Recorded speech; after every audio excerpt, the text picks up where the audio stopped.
And we are back for day 2 of the NFL draft. We just put out our mock draft right before yesterday's real draft started off, and then the real draft happened.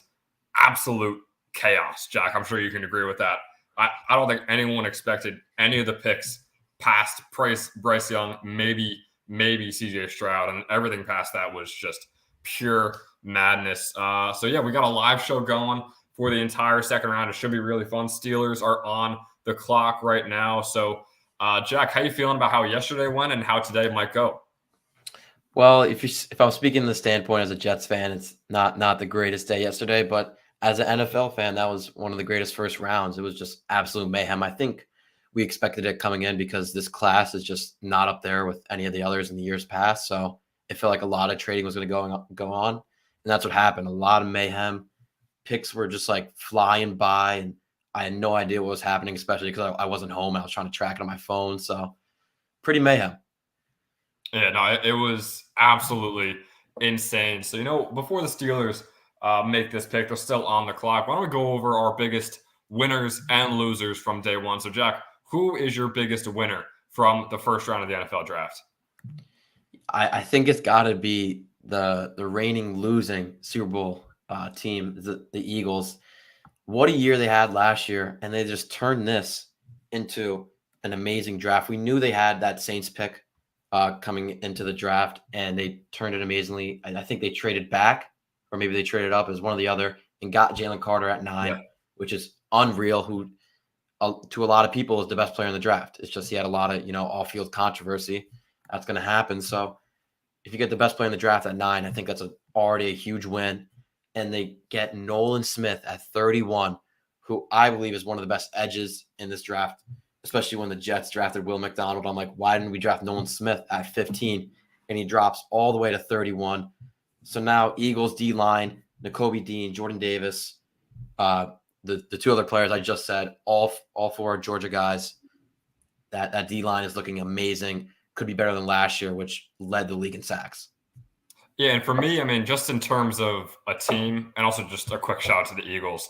Big Cowboys fan here, so absolutely detrimental what happened yesterday. They're just so good at drafting. They're just going to be good forever. I don't know when when the next time they're going to be below 500 is, but we are decades away from that. For my team that I think drafted the best, Eagles are definitely up there. I'm going to go with the Seattle Seahawks. So for the 6th overall pick in our mock draft, I had the Lions. I took Jackson Smith-Njigba, who the Seahawks got at number 20. But after the draft happened, I was like, man, I really should have taken Devin Witherspoon at 6. I couldn't believe he was actually there at 6. That's who the Seahawks got at 5. They got the best corner in the draft. They got the best receiver in the draft, both in my opinion. Both of these picks are absolutely outstanding. You got DK Metcalf, Tyler Lockett, and now Jackson Smith-Njigba. You got a really young and impressive DB core, but adding on Devin Witherspoon, man, it is so fun over there in Seattle. But I also want to shout out another team, a team that everyone kind of hates on. They traded out of the number 3 pick, and they didn't take anyone super special. I love Paris Johnson. We're going to talk about him a little bit later. But the trade they made with the Texans sets up a lot for the 2024 NFL draft. I don't want to take credit for this. My older brother, me and him were texting about it. He noticed what just happened with this trade. So the Texans traded away the number 12 pick, obviously, and the Cardinals used that to jump up to 6. A lot went on yesterday. We're going to once again go over that. But the Cardinals got the number 12 pick. They got the second rounder from the Seahawks this year, I believe, and they got the first rounder, or from the Texans, I mean, and they got the first rounder from the Texans for next year. And the specific thing about that is they got the Texans first rounder, not the Texans first rounder that they got from the Browns. The Texans, the football team, that is their first round pick that they gave to the Cardinals. And what this means is if anyone had to pick, I'm not going to bring up the word for why these teams are the 2 most likely teams to have their first overall pick. But the Cardinals and the Texans are the 2 worst teams and 2 expected to be worst teams in the NFL for next season. So a very top-heavy draft. You got Caleb Williams and you got Marvin Harrison Jr. that could easily be Cardinals. I think one of them is guaranteed to be a Cardinal. They both could easily be Cardinals. I mean, Jack, people hate on the Cardinals so much, but what do you think about this trade? Do you think it was a win for both sides, especially with the future implications for Arizona?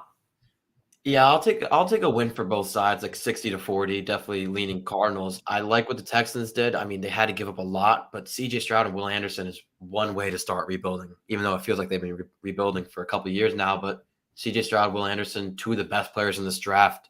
They're not going to make huge impacts on year one, but as these years go on, they're going to get better. And those are just two superstar players. But with the Cardinals, it is just crazy how they pull that off, especially with all the heat they've been getting off this offseason. That Hard Knocks was just really saw how like bad this team was. And now two players are asking for trades, two of their best players. Kyler Murray's going through an ACL injury. It was as at all low right now is the Cardinals, and they pulled off an amazing draft, especially getting the best tackle, in my opinion, Paris Johnson. So Yeah, so a lot going on for Arizona. Like we said, future is very bright. Future might not be as bright for a couple other teams. So Jack, I'll throw it over to you for your biggest loser from day one. yeah, I'll let you take the most obvious loser. I'll I take one appreciate that that. got a little under the radar was the Falcons. I mean, Bijan Robinson, definitely a top 5 player in the draft, talent wise. Now, do you draft him in the top 10? No. Like that, he should never be drafted in the top 10, especially when you look at these stats. I can see it right here. The Falcons were number 1 last year in rushing yards, in yards per carry, and rushing first downs. So their scheme was amazing with running backs last year, and I believe it was Tyler Algier and Cordell Patterson. So like, why are we drafting a team that was really bad last year, that needs rebuilding? Why are you drafting a halfback that you guys don't need that big of a halfback, especially because how good your scheme is? There were so many other positions that you could have picked there. Definitely defense. Jalen Carter was still there. A lot of other players. So I do not get why they picked Bijan there. If they wanted Bijan that bad, I think they could have traded back. I couldn't agree more. This is no knock to Bijan Robinson as a running back or as a player overall. I mean, if you take value out of it, you got Jalen Carter and Bijan Robinson, and I don't know who I'd rather take, just pure talent for what their position is. But then you look at positional value, and running back is just not there. Taking one in the top 10, it's atrocious, especially for the Falcons who have so many other needs. If this was, I don't know, Kansas City or Buffalo that somehow had a top 10 pick and they took Bijan Robinson, I still wouldn't love it, but it would be a lot better because those teams you could say, oh, they're a running back away, and then they're just guaranteed Super Bowl champions. The Falcons, man, I mean, there's so many other ways you could have gone. You could have gone receiver, cornerback. You could have gone quarterback. We're still waiting on one to see where he goes today. Once again, we're going to talk about that later. But yeah, I mean, I love Bijan Robinson, but I think Tyler Algier had a great year. So taking him at 8 is just atrocious. And Jack, you said you were going to dish off the obvious team to me. I really appreciate it. That is the team I'm going to take. The Detroit Lions, man. I mean, what happened yesterday? You talk about running back not having positional value. It was Bijan Robinson and then everyone else for running backs. And a running back went 4 picks later. Jahmyr Gibbs went number 12 overall. I had him number 3 and almost number 4 on my running backs list for positional rankings. And he went top 15 in the draft. This is just a flat out an awful pick. I wasn't going to knock Bijan Robinson for talent before. I'm going to knock Jahmyr Gibbs a little bit for talent. I don't think he's nearly good enough. I don't even know if we should see him in the second round. Like I am not a big Jahmyr Gibbs guy. I think there's one, maybe even 2 running backs better than him. And a running back just shouldn't have gone here at all. DeAndre Swift and David Montgomery. You're set. Like that. What else do you want? Like David Montgomery and DeAndre Swift, 2 very solid running backs. They take Jahmyr Gibbs. Oh, man, I hate it so much because Detroit is such a fun team. Who could they have taken here? They could have taken Christian Gonzalez. Christian Gonzalez, who they definitely could have taken. And then he was taken at number 17. They couldn't take him at 18. So they just go, oh, we'll take Jack Campbell, the linebacker out of Iowa. No. Like, I don't understand this. Like, what are we doing? Is it because he has the same last name as your head coach? And you're like, oh, they got that same fire in him? Like, what? I have no idea what is going on in Detroit. You could have had Kalijah Kancey. You could have had Jackson Smith and Jigba. This might be the worst first round I've ever seen a team have with that much draft capital. I think it could not have gone worse for the Detroit Lions yesterday. It looks like we have the Steelers selection. So, Jack, real quick before the pick is made, who would you take here at number 32 for the Pittsburgh Steelers? This is very hard. I'll be really quick. Low-key Will Levis. I think Kenny Pickett is not a good QB, and Will Levis would be a good thing to progress under Mike Tomlin. I'm going to go Joey Porter Jr. I think the familial ties, they really need a cornerback. I love Joey Porter Jr. here. Let's see who the pick is. It is Joey Porter Jr. Oh, wow. Okay. All right. Great job by the Steelers there, in my opinion. Cornerback is a massive need. You get a guy staying in Pennsylvania. His dad played for the Steelers, an all-pro edge rusher. Now he is also on the Steelers. I love it. Jack, how about you? It's a very good pick. I mean, that defense wasn't the greatest last year, even under Mike Tomlin. And I feel like it was the secondary that was getting burnt all year. And Joey Porter Jr. just dropped way too far. I think I had him in my top 25 for a big board. And getting him at 32 is a steal. So Steelers right now, I got Broderick Jones. They jumped ahead of the Jets earlier. So pretty good draft out of them. I think it definitely is. Man, what a pick. Oh, my God. I was scared. I got a couple of family members in my family that are massive Steelers fans, so I could have definitely seen them going a horrible way. There's a few players I would have loved them to take here, but, man, Joey Porter Jr., I love that pick for the Steelers. And, Jack, why don't we talk a little bit about the guys still available? I think there's a big three now with Joey Porter Jr. gone. So if you just want to throw those guys out there and where you think they might end up. Oh, yeah. So the top three, it's got to be Will Levis. Everybody thought he would be a top 10 pick. I believe it was a 99.2% chance he would be in the first round by ESPN's projections. That is unreal, and now he's out of it. Brian Branch, who just covers the whole field. What an Alabama safety he is. Should not have gone out of the first round. And Michael Mayer out of Notre Dame, who had an amazing senior year, would be such a threat to other defenses. Again, falling out of the first round. So there's a lot of other players that you could argue shouldn't have been picked in that first round, and these three players I feel like should have. I would have loved Michael Mayer to the Cowboys and to a lot of other teams. Honestly, I would have loved Brian Branch to the. I mean, there are so many guys I would have loved to have been taking. I think Will Levis is the biggest shock. It has to be the biggest shock of the first round. At one point, people were saying, "Oh, he might go number 2 to the Texans or whoever the Texans trade with." Now he's not even a top 32 pick. So, do you have any speculations on what might be going on with Will Levis, or it's just that teams weren't really that big on him and not as big as we thought they would be? I feel like people are just reminiscent of the Zach Wilson situation. It's a player that did not play good in college, but his combines were so good, his talent was so good, the arm talent. So, and he was just kept rising during the draft, and people are realizing these three quarterbacks played good in college. Let's stay safe and let's pick these guys. So I think Will Levis, if he's played in the right system, will have an amazing career, especially with that talent. We just got to see who now. But with the Cardinals up, I definitely expect them to go defense here. So do I. And I mean, just talk about Will Levis just a little bit more. I think he's the complete opposite of CJ Stroud. CJ Stroud had the best situation I've ever seen a quarterback be put in all 3 years at college. And Will Levis was probably the worst, being that he was a backup to Sean Clifford at Penn State, which is rough. And then he goes to Kentucky and they suck. I mean, every piece around him is terrible. I'll be honest, I hate the coaching over there in Kentucky. So I think he had a horrible situation. I think his tools are great. I wasn't really high on him, but man, a top 32 pick I thought was a lock for Will Levis. I think he is good enough to be a top 32 pick. I'm not sure where he goes. Maybe we see him go to Detroit soon.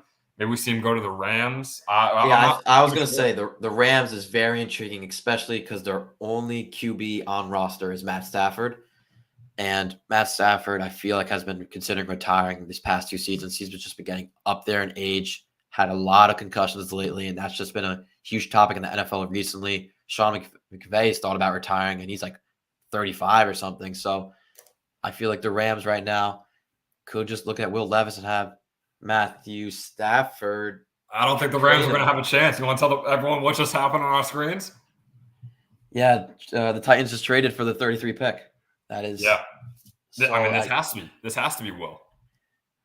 I feel like it has to be because Titans are at 41, so that probably means Cardinals move back to 41. This is such an easy pick. Yeah. All right. So I'm saying Will Levis here, man. Your quarterbacks right now are aging Ryan Tannehill and Malik Willis, who did not look impressive whatsoever, but you also didn't spend a high draft pick on him. Man, And a lot of people thought they they were going to got go with Levis at 11, and now they could get him at yeah, 33. and they got Peter Skoronsky, arguably the best tackle in the draft. So might be looking for a good draft out of Vrabel and the guys. Yeah, this could be a very, very good draft from Vrabel. I love that Skoronsky pick, by the way. Once again, we're going to – so I think the plan for this show right now is talk about the picks as they're happening. Yeah, the pick is and then any time we have, we're going to talk about everything that happened yesterday. Pick is already in, so pick it. Yeah, they know who they want, which they should. I hope they will. And they swap third rounders. Okay, so we're going to see that later on today. We will not be live for the third round. Yeah. We're going to be live for the second round. So, yeah, so the Titans traded the 33rd overall pick, and it just went away. But it looks like the Titans traded the 33rd overall pick and a couple other things. Jack, were you able to see what happened there? Yeah, the Cardinals traded 2 third rounders and so a third rounder next year, a third rounder this year, and the second rounder for this year's second rounder and this year's third rounder. All right. Here is the pick for the Tennessee Titans. Let's see what happens. On comes the commish. There's no way it's not Levis, right? It has to be. Dude, it has to be.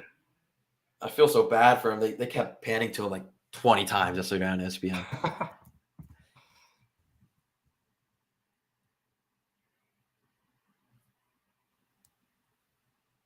Okay, let's see. There it is. Yeah. There he goes. Okay. Incredible pick by the Titans. I could talk about Levis all day. Jack, you want to start? His arm talent is unreal. I mean, just watching him during the Kentucky games when he's actually throwing the ball good and he's not throwing it to the other defense is probably one of the best film in the whole QB class. He's very high velocity passer, as I just saw there. He works against the pressure very well, so he's got a lot of room to develop. But Mike Vrabel's an amazing coach, and with Derrick Henry leaving, they're going to need a new spark in that offense, and that could be Will Levis. They definitely will, and I mean, Mike Vrabel needs so much more credit because on paper, it's one of the worst teams in the NFL, in my opinion, at least, especially when you lose Derrick Henry. There's not many weapons on offense besides Derrick Henry. So it'll be something that Will Levis is used to. I mean, let's be honest. He just played with the Kentucky Wildcats. Now he's in the Tennessee Titans. It's pretty similar situation for him. But I'm very confident in Vrabel and what he could do with Levis. And Jack, I think something else we should bring up real quick. What happens to, I guess, the entire Titans quarterback room? You got Ryan Tannehill and you got Malik Willis over there. And now you just drafted Will Levis. Who starts day one? Where do the others go? Like, what happens here? I think Ryan Tannehill is definitely the day one starter just to try and give Will Levis some games off, which is for some reason people don't do anymore. Like with Zach Wilson, they gave him first game. It's like some of the dumbest things. I think if you're not a first round pick and you're not one of the top prospects in the draft, you should sit a couple games. We saw Mahomes sit a whole year and then win the MVP. So these players should be sitting. I think he will too. He is definitely a project. But my big question, Ben, is so you think that Arizona wanted Joey Porter and they're like, we got to back out of this? I don't know. I feel like they might have, or they might have just known that they wanted to trade out no matter what. Because I think they're really accumulating capital, but I really think there's some guys they could have taken. We mentioned Brian Branch. We mentioned Michael Mayer, who I think both would have been great picks for them. Maybe they just really love the trade from the Titans, but I don't know. I would have loved them to take a guy right there. You already got Paris Johnson, who we're pretty big fans of that pick, and then you get Michael Mayer, you get Brian Branch. That would have been great too. We got the Detroit Lions up here with their selection, number 34 overall. So, Jack, who would you take here? I'd take Brian Branch. I think that secondary definitely needs help. They should have picked Christian Gonzalez to start off with, but at this point, this player is dropping way too far, and I think it's the best pick. I would go Michael Mayer. Just lost TJ Hawkinson to the Vikings, so it's a big need, and he might be the best player on the board right now. It will be a tight end. It will not be Michael Mayer. Sam Laporta out of Iowa. Oh man, they go back to our biggest losers list. They keep it Oh, going. they're just. I think we could just stamp it in right now. They're the biggest loser. They're not. Oh man, they're not getting any better. They're not. They're not making it any better on themselves. Laporta, like Darnell Washington, is better than Laporta as well. Like it's Yeah, not he is. Mayer, it's Washington. There's so many better tight Oh my ends. gosh, What are they that doing? is. Oh, that is bad. Oh, what are they thinking? So Sam Laporta, man, they look happy over there. I don't know how happy they really would be or should be. Gosh, I guess they're sticking with Iowa, but like my question, I don't even know what my question is. This team is just that's a joke right there. Those first 3 picks. it is, dude. They could be having the best draft out of anyone right now. Could you Christian Gonzalez? We'll say Jackson Smith and Jigba, and then Michael Mayer or Brian Branch with this pick. Like for me, for where they were drafting at, that would have been the best draft so far out of anyone. If not, they're really close with the Eagles and the Seahawks. But now they are by far the worst team. Oh, we got a trade at number 35. The Raiders jump all the way up to 35. Raiders. Is this? And we're going to keep bringing them up until they're taken. Darren Waller just got traded. Darren Waller did just get traded.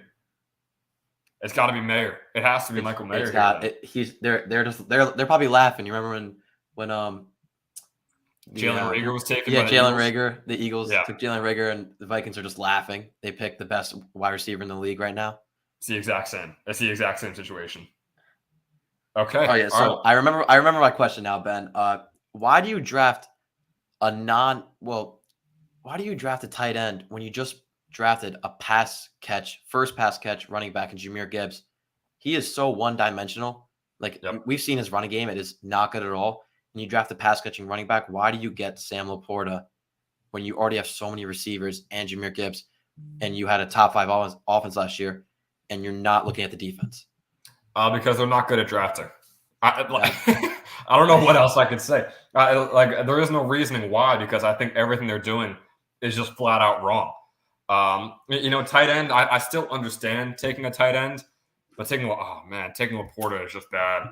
I could talk about the Jahmyr Gibbs pick all day. I mean, you got 2 rushing running backs. Gibbs is a very good receiver.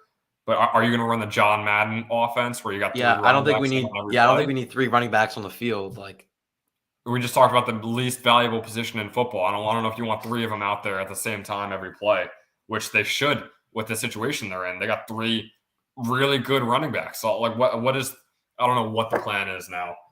Oh man! All right. Well, let's see. The Raiders are notorious for being horrendous drafters. So we'll see. We'll see if the Raiders can come back or if they're going to start challenging the Lions for that title that they currently hold.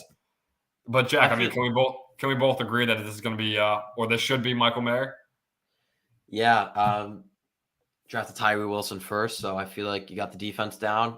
Go get another weapon for Jimmy Garoppolo, who I feel like is only good with weapons. And what were your thoughts on Tyree Wilson? That was a very controversial player coming into last night's draft.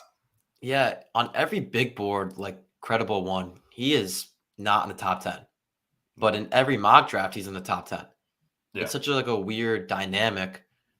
I guess these teams like him, unlike us, and they think he's a very good player. So it's very weird with Tyree Wilson, but hopefully he makes an impact, unlike Clelin Ferrell a couple years back. Hey, he's got great tools. We got the details. So the Colts traded out of the 35th pick to get the 38th overall pick from the Raiders and a 5th round pick.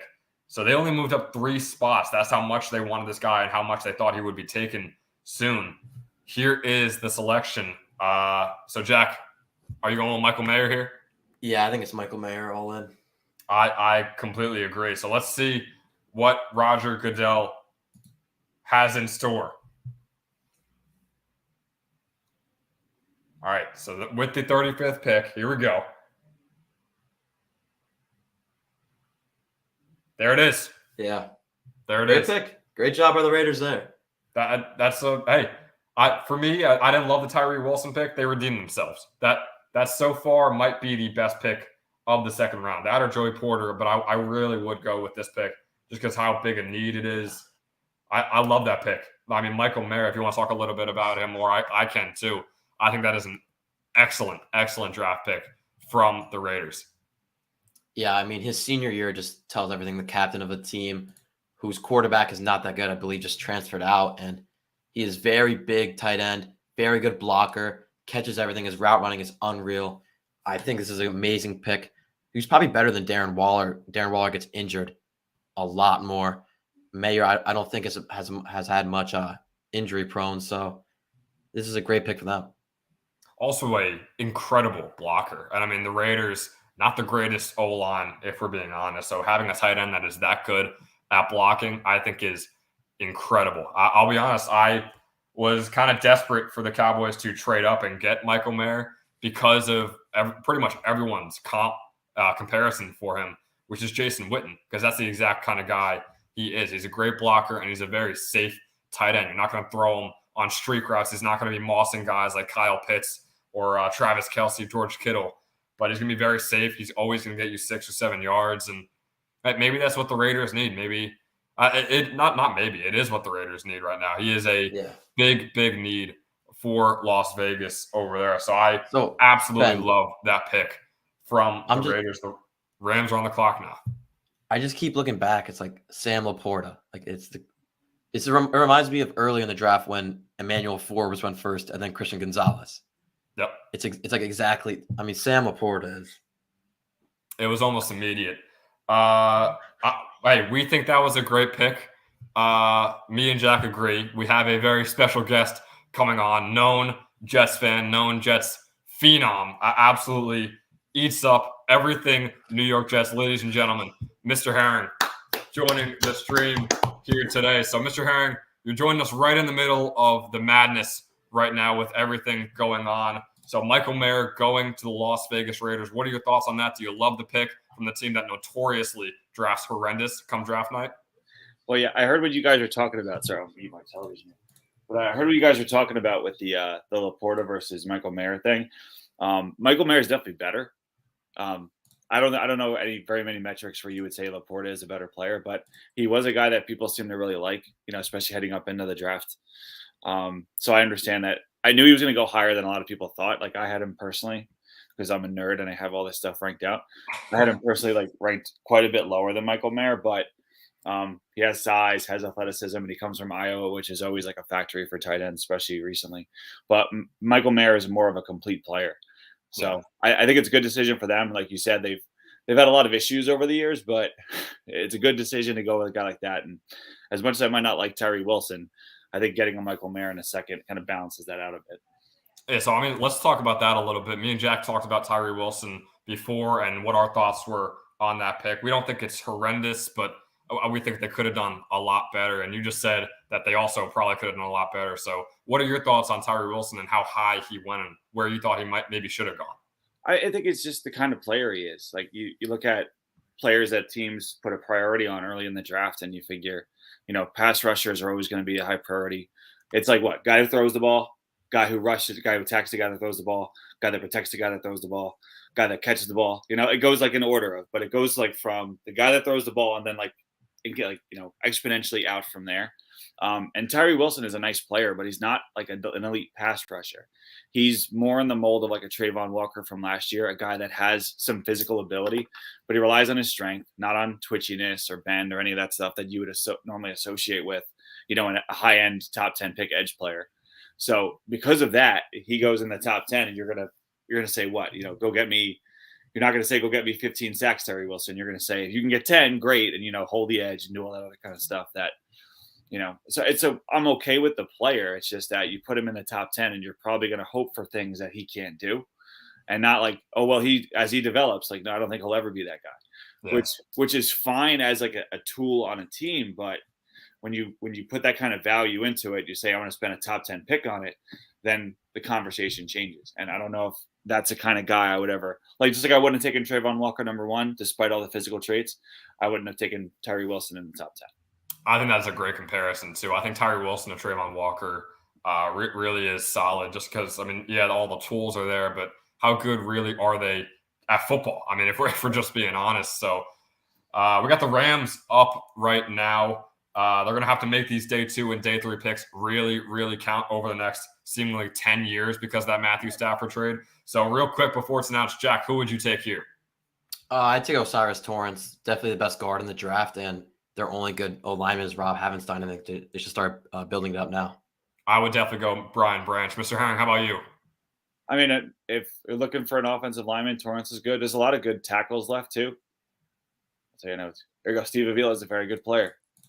Steve Avila. Oh, okay. Steve Avila out of TCU. All right. Very went guard. There's the O lineman there for the Rams. Very, I'll call it interesting right now. Mr. Herring, you just said he's a very good pick. If you want to talk a little bit about him. Yeah, he's a mauler. He's one of those guys. Funny enough, you don't usually associate maulers with playing center, but he played center as a junior. Then he slid back out to guard for his senior campaign. He's a bully. He's the kind of guy that you send out there. He could start from day one for sure. I get why they would go for a guy like him, especially when you look at the team, the talent they have as it slowly starts to dwindle. He could step right in and be a player. Started 35 games, it says on there itself, but over the past few years, he's been someone that they've relied on a lot. Like Max Duggan he's been the guy on the offensive line that has been the centerpiece of that. And he could play center for you too. So there's some versatility in there. I know that was Zach mentioned Osiris Torrance. And yeah, I think most people had Torrance higher, but as far as the guards go, I mean, Torrance and Avila and then a couple guys below, but those are the top tier players, those two. And either one I could see going at this point. I love the pass blocking, especially from Steve Avila. And I think that is what the Rams are going with. Obviously, you got Cooper Kupp over there. You still got Matthew Stafford, who still might have a little bit of juice left in him. So arguably the best pass blocker left, especially for interior O-line in the draft. So actually, I'm not a big hater on this pick by Steve Avila. The draft is going very quick. We got to move right on to the Seahawks selection here at number 37. So we'll see what the pick is here from Seattle. They're my winner from day one. We'll see if they can keep the streak going. Over Philly? They're your winner from day one? Well, Jack took Philly, so I took Seattle. To be fair. I mean, Philly's drafted like every national champion that ever existed. I don't know if they're a winner anymore, Ben. Oh, Derek Hall. Oh, no. That's high. That's way too high. Oh, my gosh. I'll counter you. With it. I have Derek Hall as my fourth rated edge guy. Here's why. There's go ahead. Length, explosiveness. Then there's not a lot of guys that have the physicality to handle tackles like week in, week out. And playing for Auburn, he played against some of the best tackles in the country, and he's a dude that held up physically in all of those games. One of the big reasons I was down on a guy like Will McDonald is because he didn't necessarily handle himself physically. No, sorry, Jack. Handle himself physically against some of the top tackles. He can get bullied around. Derek Hall never did. There's actually two guys on that Auburn defensive line that I liked a lot, him and Colby Wooden. Both guys physically ready to play in the NFL. A little weird, like not super bendy, twitchy, but kind of a weird, like high build, like his shoulders go above his head somehow. But overall, like a good athlete, physical, tough, can play. And when they passed on Tyree Wilson early, which I thought might have been a sleeper pick, because that's the kind of guy that I like, a guy that can physically handle himself. And there they go. They went and got a guy just like him, but a round later. I love the measurables. Like you mentioned, the frame that he's got, 6'3", 255 pounds. Like that is prototype for the edge position. But I still think he is very raw. I don't despise it, but with how good they were doing day one, I felt like we were on the same wavelength, me and the Seahawks. So I feel like they could have done a little bit better here. Again, I don't despise the pick, but they could have done a lot better. Number 38, the Atlanta Falcons. It looks like they traded up to the 38th pick. What if it's for Hooker? I feel like this is Brian Branch too. It could be. I think it could be Hooker. They just signed Jesse Bates though, so it could definitely be Hooker. That is very interesting too. Hendon Hooker is a very controversial player in this draft just because of the injury, but everyone says, oh, he plays so good at Tennessee. So Jack, I'll throw it over to you first. What are your thoughts on Hooker, and do you think this is fair to see him picked in this range? I think so. I thought he was one of the best quarterbacks last year before his injury. And you just got to remember back to Lamar Jackson, who was a very mobile player, got that ACL injury, and then kept falling and turned out to be an MVP and just the highest paid quarterback in the league. So if Hendon Hooker can go through that rehab very well and not that mobile as a player, he's very more stationary and throws the ball very well. I think if you put him in the right system, he could be one of the top players, and not top players, but could turn into a top 10 quarterback in the league. No, he really could. I mean, he was a Heisman candidate for a while there, and then the injury happened, obviously, which is detrimental. They could have even made the playoffs if he didn't get hurt. But so the Falcons are up right now. Me and Jack mentioned them as one of our biggest losers from day one because of that Bijan Robinson pick at 8, which we absolutely hated. We'll see if they can redeem themselves here. And it will be the Syracuse Orange offensive tackle, Matthew Bergeron. Okay.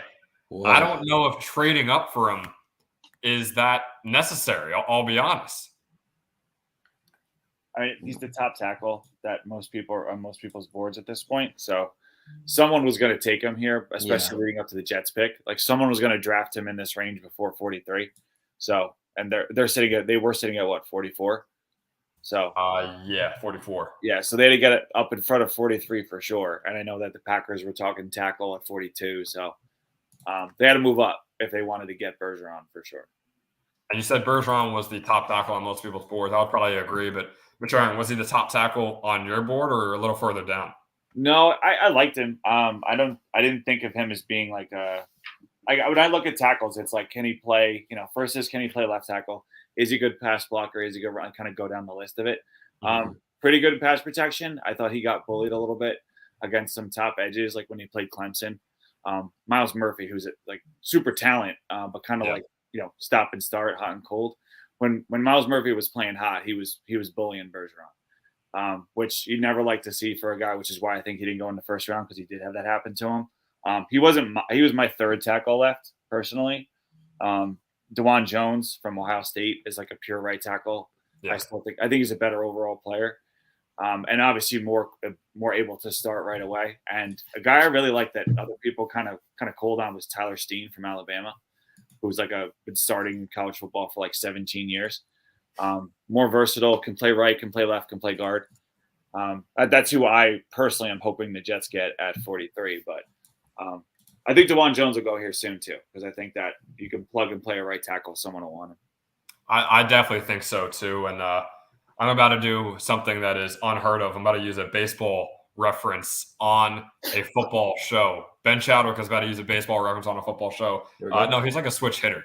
Like you could put him at left or right, which I think is extremely, extremely valuable. He pretty much played half and half during his time at Syracuse. So, yeah, I mean, the Falcons can toss him on either side, whichever they feel is a bigger need or whichever they feel he will play better at. So, another solid pick. Like you said, he was the top tackle on most people's boards. So, yeah, they traded up and they got their guy. So, good on the Falcons. Shaq, anything you want to throw in here? Yeah, I think him and DeJuan Jones are my top 2 tackles left. I think you're just picking between a more polished tackle and a very raw tackle is DeJuan Jones. So, I guess they wanted the more polished guy in Bergeron. If I would personally want DeJuan Jones to fall to the Jets, especially as a right tackle. Yeah, that Jets pick, man, it's looming. I can almost hear the heartbeats from the two of you right now.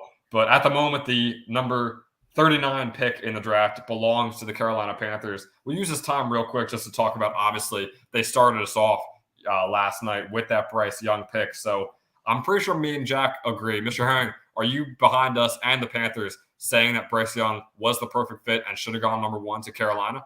Yeah, I get it for sure. I personally like Stroud a little bit better as a player, but I mean, I understand what Bryce Young does for like a franchise as a number 1 overall pick. There's less of a downside with Bryce Young. Do I think his upside is massive? No, because I think his intangibles are more of the thing that like kind of guides him versus physical tools. And you can say, but like a Drew Brees or this guy or other like shorter quarterbacks, I mean, those guys are 1 of a million, So the chances Bryce Young becomes that guy is, slim. But at the same time, can he start for a long time? Can he lead your franchise? Can he get to the playoffs? Can he do all those things? Yeah, I think so. I mean, there's even stretches of shorter guys like like Tyrod Taylor had success at times in the league, and he's a 5'10" quarterback. It's doable, and I think he's better suited mentally to succeed than Kyler Murray, another short guy, because I think he just has like the intangible stuff that makes people want to be around him. So I mean, it's an easy decision when you're in that spot and you see a guy with all of the stuff that comes along with Bryce Young. So I definitely understand it. And do we think that they get Bryce Young a weapon right here? I know there were 4 wide receivers all taken back to back to back to back in the first round, but still some talent in that wide receiver position. It's not very top heavy, but it is very deep. There's still a tight end out there on the board. So do we think the Panthers try and get a weapon, or will they focus on defense or maybe even the O-line? I mean, if you get a weapon, a guy I like, and I know that, Ben, you don't like as much, but Jalen Hyatt. Nope. And Jalen Hyatt, who murdered Bryce Young's Alabama Crimson Tide last year. I think those two would actually work really well together. But a guy that I think is going to go very soon is John Mingo from Ole Miss. I think he's a dude that, he's at like, I called him Walmart AJ Brown. Then he went out and ran like a crazy number. His RAS score is super high, is a 9.93. So I didn't think he was going to run like that. He ran, I think, a 4.4 something. And I was like, oh, maybe he's not a Walmart, more like a Target AJ Brown. But so I think he's going to end up going sometime soon to a team that needs a playmaker. All right, so here is the pick for Carolina. Go ahead, Jack. Oh, I just feel like they're not going to pick Josh Downs here because Josh Downs is more slot, and they just signed Adam Thielen, so definitely don't want to go to another slot guy. And shout out to Mr. Herring. Great call out there. I don't know if you guys just saw it. I'll wait for your reaction. I saw it, yeah. You're a little bit ahead of us, or Chadwick. Oh, man, I'm sorry about that. I'll wait, though. Pause your feed for like 5 seconds. Chadwick starts still talking about nonsense up there. Oh, Mingo. Are you still waiting over there, Mr. Herring? He just did it. Just got Mingo. There it is. Yeah, so Jonathan Mingo, the wide receiver out of Ole Miss.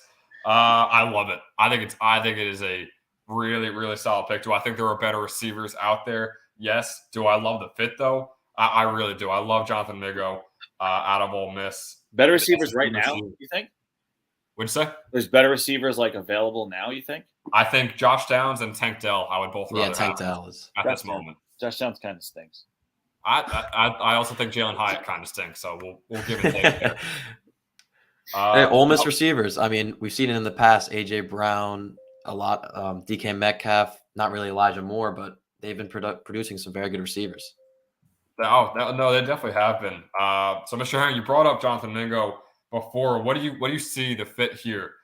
Him and the Panthers. Well, I think he can fit anywhere. A lot of these guys, like you said, like Jack was saying before about Josh Downs, I think a slot guy. There's a slot guy that doesn't run super well. There's a very small window of teams that would, fit that mold where you have him running routes that you can hide some of the lack of speed and pure athleticism. Whereas just Tank Dell, where Tank Dell could fit a lot of places, he's just small, Mingo, there's really no specific downside to his game. He's physical, he's big body, 6'2", 225. Like he could run, he could catch short, he can go deep.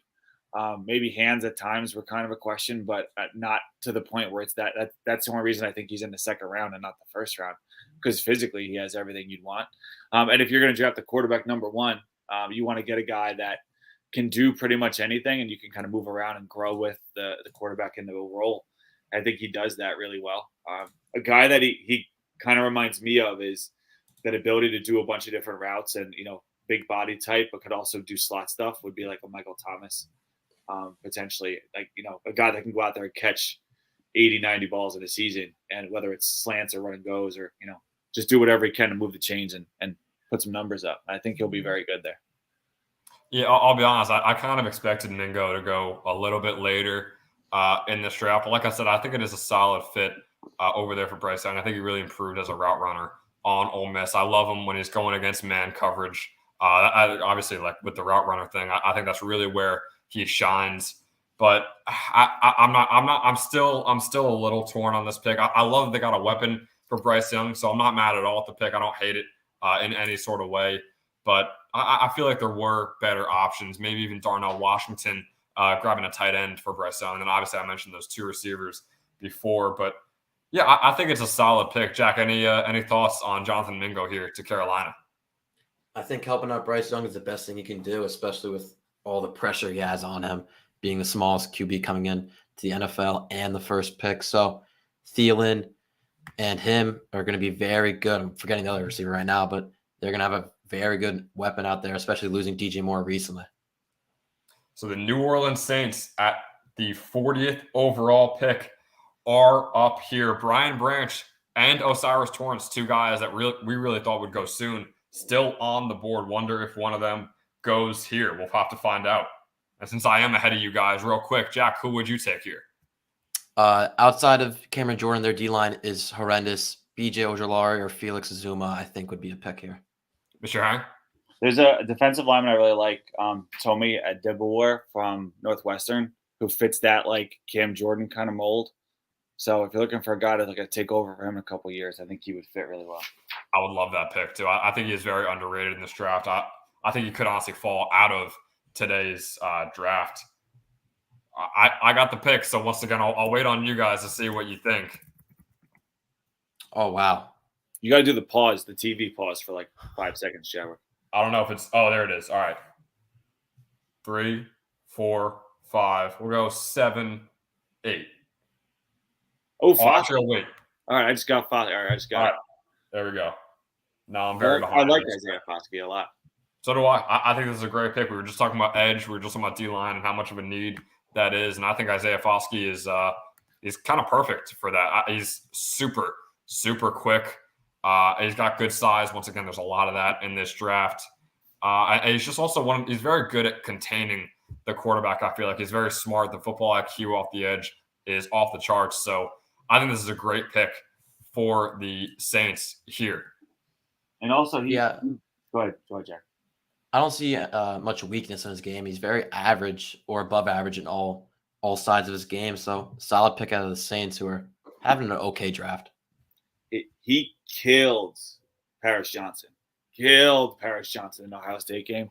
Just butchered him. That was seeing what Foskey did was one of the big reasons I had Paris Johnson lower than people, because the way you can't get embarrassed like that against the guy. I mean, as good as Foskey is, he got embarrassed by Foskey in that game. Just too physical, too fast, too strong, too much. It just didn't work for Paris Johnson at all in that game.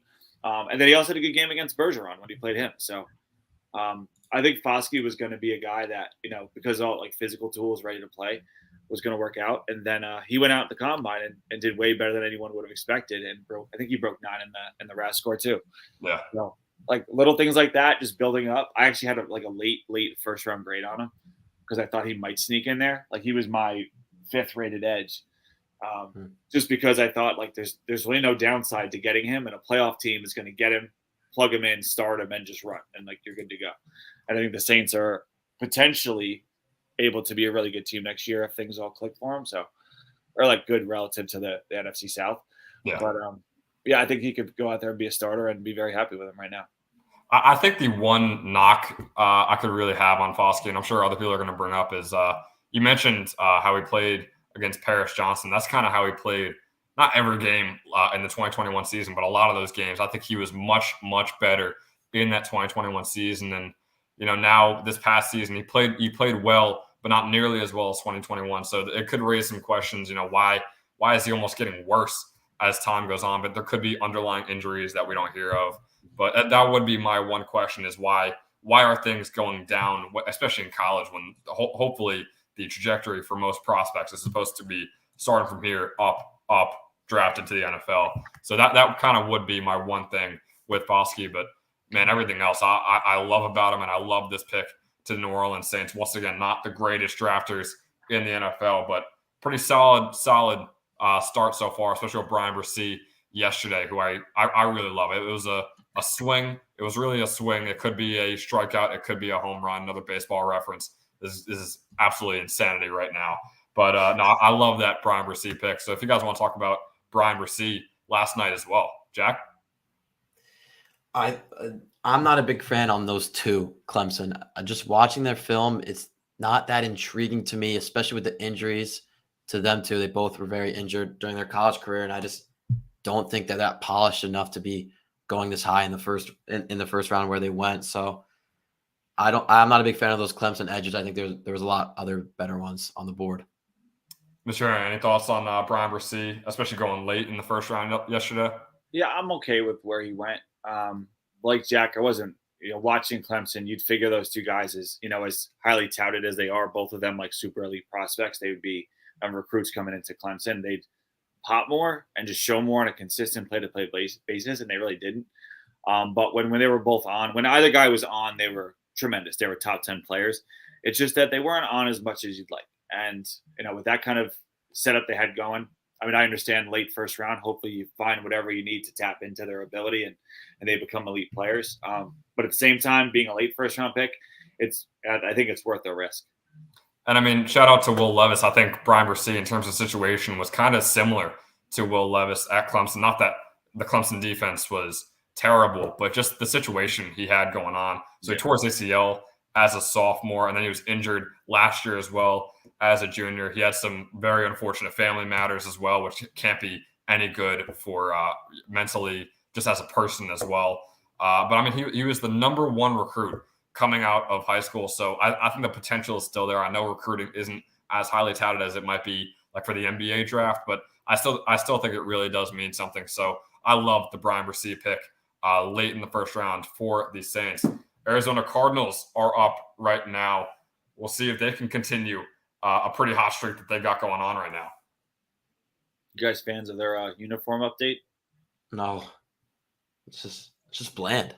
It sucks. It feels like the Jets uniforms. I don't know if it's a minimalistic trend going on in the NFL, but I think it is detrimental to the league. So here is the pick for the Cardinals. I still might be a little bit ahead. There we go. We're all good? I saw it, yeah. All right. Okay, so BJ Ojulari, the edge rusher out of Louisiana State, also known LSU. Jack, you were talking about BJ Ojulari just 10, 15 minutes ago, so I'll let you chime in here. Definitely in my top 5 of my edges. He gets off the edge very quick. He's just it's just a sudden mover. Like, it's crazy how explosive he is off the thing. He's very, fundamentally sound. He has all the fundies. Just he's a little too small. His power's not there. But for the Cardinals, who just lost J.J. Watt and was probably going to pick Will Anderson at 3, had to trade back. So I think this is a good pick for them in the second round. Your thoughts on the edge rusher going over there with this pick to the Cardinals? Same kind of thoughts as Jack. It's like the one knock I think is the lack of pure strength, but he wasn't afraid. It's not like there was other guys that would just try to be speed rushers all the time and try to run around every tackle. He would battle against some of those SEC guys. And I like that about him. Really, it's hard to go wrong with an LSU defensive end. Usually those guys tend to work out or at least be solid players. Daniel Hunter went somewhere in the second round too when he was coming out of the draft, and he had astronomically outstanding career throughout his time with the Vikings. So I think he's a guy that you can pick, plug in there, do pretty well year one, as a rotational guy. Then year 2, 3, once he starts to kind of build up his play strength, he becomes more consistent. But yeah, definitely a guy that can shine. And I don't know if this is lazy. Item 6 of my edges, so he's right there. I don't know if this is lazy, but I feel like he plays extremely similar to his older brother, Azeez Ojulari, currently on the New York Giants. And I love that pick too. Packers really quickly making this pick and Goodell really quickly announcing it. So, Mr. Herring, we're good? Yeah, I got it. We are good. So Luke Musgrave, the tight end out of Oregon State, heading over to Green Bay. They finally get a weapon for Aaron Rodgers, and now he is on the Jets. So good on the Packers taking a weapon finally for their new quarterback. So yeah, I mean, what do we think about this? Me personally, I think it's a great pick over there for Green Bay. Yeah, I think in the spot they're at with Tank Dell, Josh Downs, I don't think right now is where you pick them. And I like Musgrave a lot more than Laporta. So for them, it's a very good pick. It's just crazy how they pick a weapon when Rodgers leaves. Yeah, Musgrave is a really good player, but I'm really surprised Darnell Washington hasn't been picked yet. I know. I know they're like, oh, well, most of his time was as a blocker. But, I mean, the guy is like a 9.88 Raz guy. Like, he ran well. He's had, potential as a receiver is high. It's just they didn't need him to at Georgia. It's not like he can't do it. And you get a blocker that's, one of the best blockers in the draft. And I mean that regardless of position. Like, Yeah. if you wanted to say, you know what, Darnell, you're going to be like, if the Jets take him next and like, Darnell, you're a tackle now, then I would kind of be on board with it because what's the worst that could happen, right? But he's an outstanding player.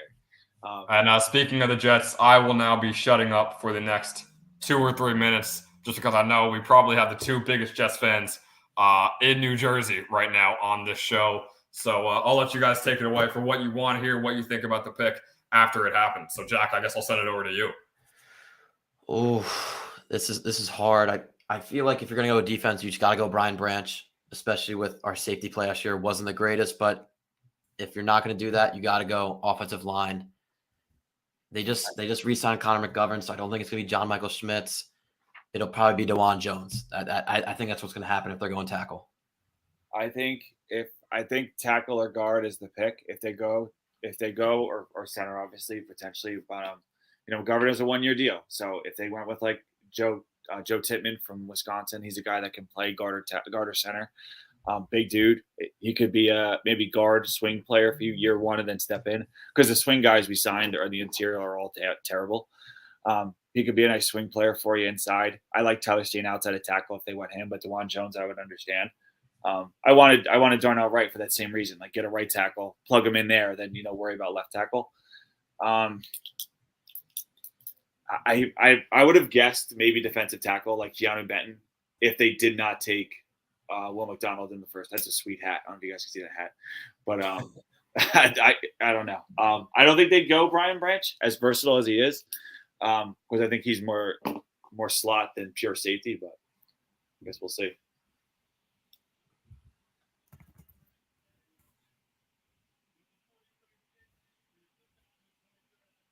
Oh wow, Joe Tippmann. Like I said.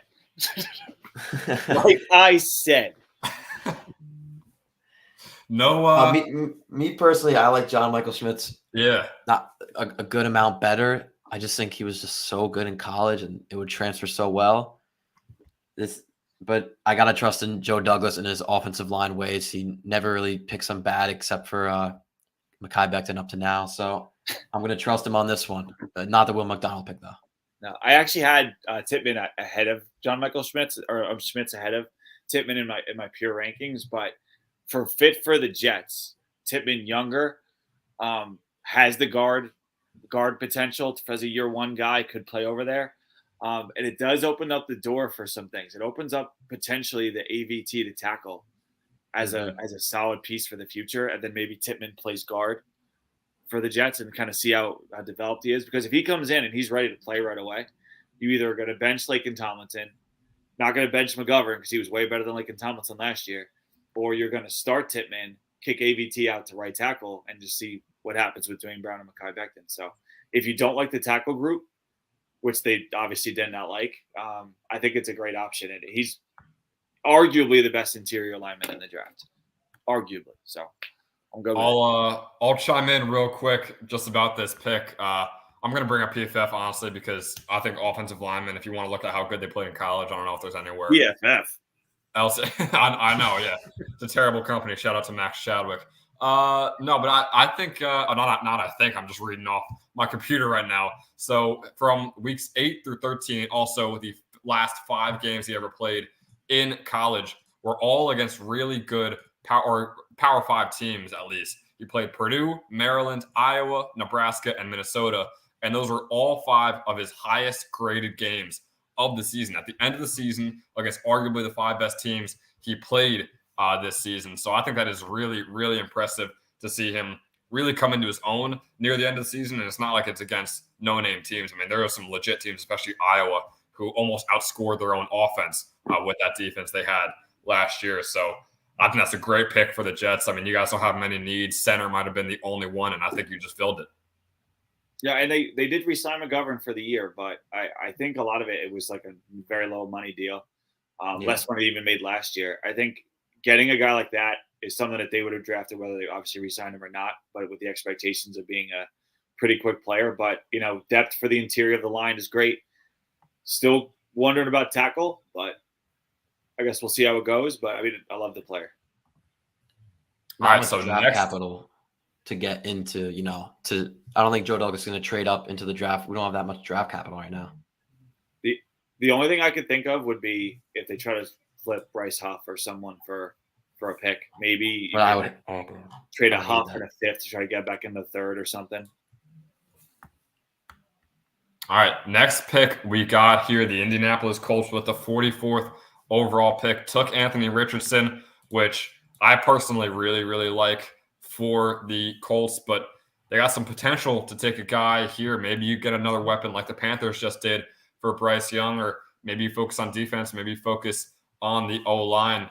Me personally, I think I might go O-line. I think I might go DeJuan Jones here out of Ohio State for the Colts. I know they're usually known for having a great O-line, but they haven't these past couple of years. Even Quentin Nelson himself is dropping off in quality. So I think O-line is definitely a big need. I know you have a rushing quarterback, but you're going to need an O-lineman to block for him, at least for a few seconds each play. So I would go DeJuan Jones here. How about you guys?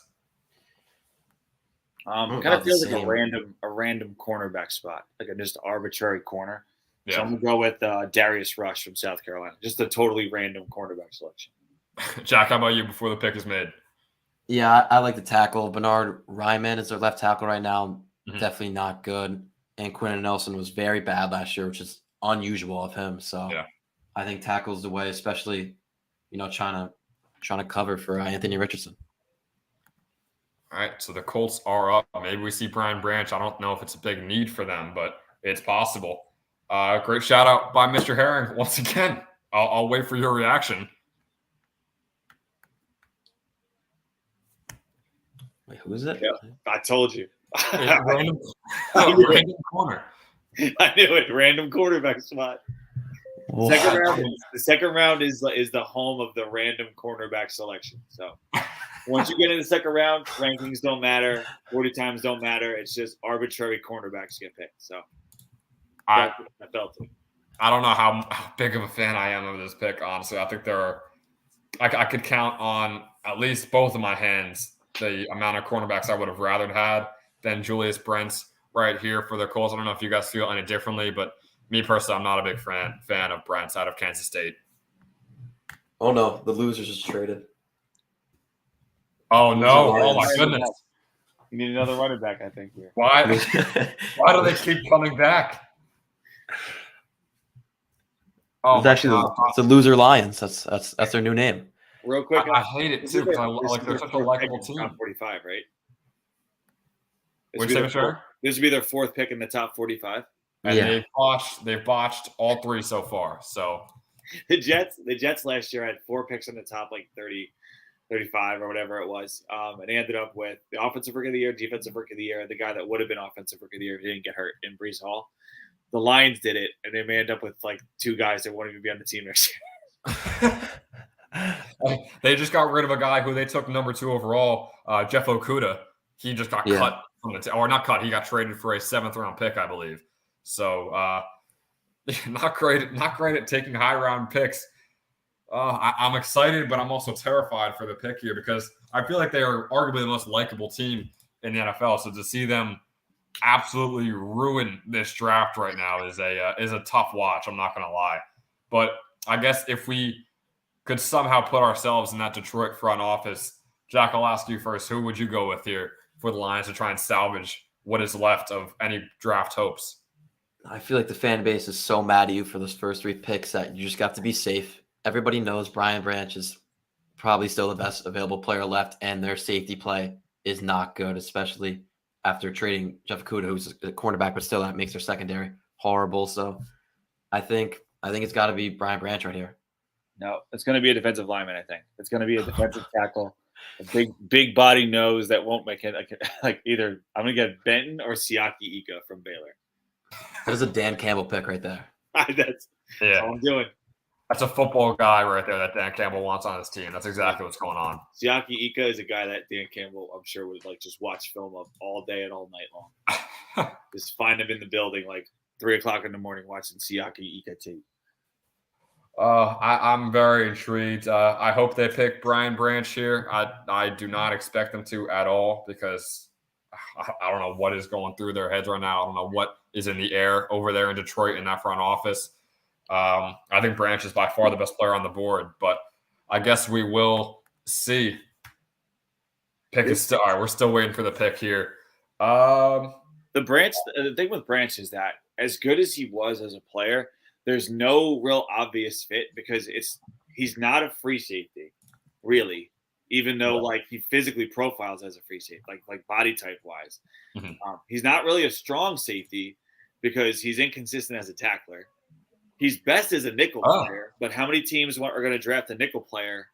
Like you slot him up, and that's great, right? But how many teams are going to draft a slot player this high when you could get a guy who's got better speed, and then develop him into a high level slot player? Because there's a lot of good slot players in this draft.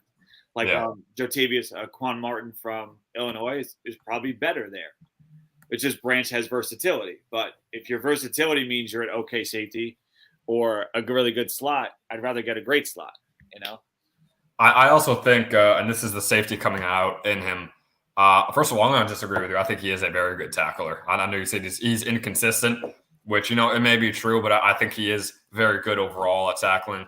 Run defense, I think he is probably the best safety in the class. I think he's the best safety in the class, period. I think he's the best safety in the class when it comes to run defense. And then I kind of like the versatility that he has, being a slot corner and then also being able to play safety. I know he's very undersized for the position, but he's still able to play it. Obviously, that's what he played at Alabama. So I would love the pick here. Again, no expectations for it, but I guess we'll just have to see and have to trust in the Lions that eventually they want to win football games in this upcoming season. He really did play more of like that slotted up. Like they really had three safeties on the field at all times. Yeah. DeMarco Hellams, Jordan Battle, and Branch. So like he played that versatile role there. He covered a lot like man to man, so that they has that skill set. I don't know. I just don't know where teams would prioritize a guy like him, especially with a safety class that is really weak at the top and then kind of gets like full of easily like shiftable names in like rounds 2 into 3 to 4. Mm-hmm. All right. So here is the pick from Roger Goodell. Will the possible worst draft class of all time continue, or can they redeem themselves and not go down in the history books? We'll see for the Detroit Lions here. I think Dan Campbell should just come out and make the picks himself. He definitely should. At this point, just to let people know that like he is the sole reason behind why they are drafting so terribly, but he's going to somehow turn those guys into absolute monsters in the field. Okay. I'll wait for the reaction. They have him listed as a cornerback. They do have him listed as a cornerback. I think we're still waiting on Mr. Herring. Oh. I have an idea who it is, though. I thought we paused it for you.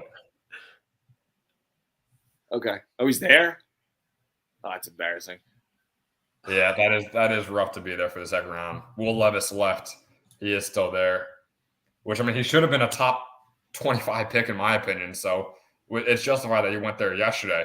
But, all right, I mean, this is a great pick for the Lions and, in my opinion, arguably the best pick so far today because he could have been the best player coming into today. I think there were 3 or 4 guys that made that argument, and now he's going at number 45. So Brian Branch, safety/corner out of Alabama, going to the Detroit Lions. As much as you like the pick, if they make him a pure corner, it's going to be a disastrous pick. It definitely will be, and I think that's what their plan is because they just traded away Jeff Okudah, who wasn't good but was a starter.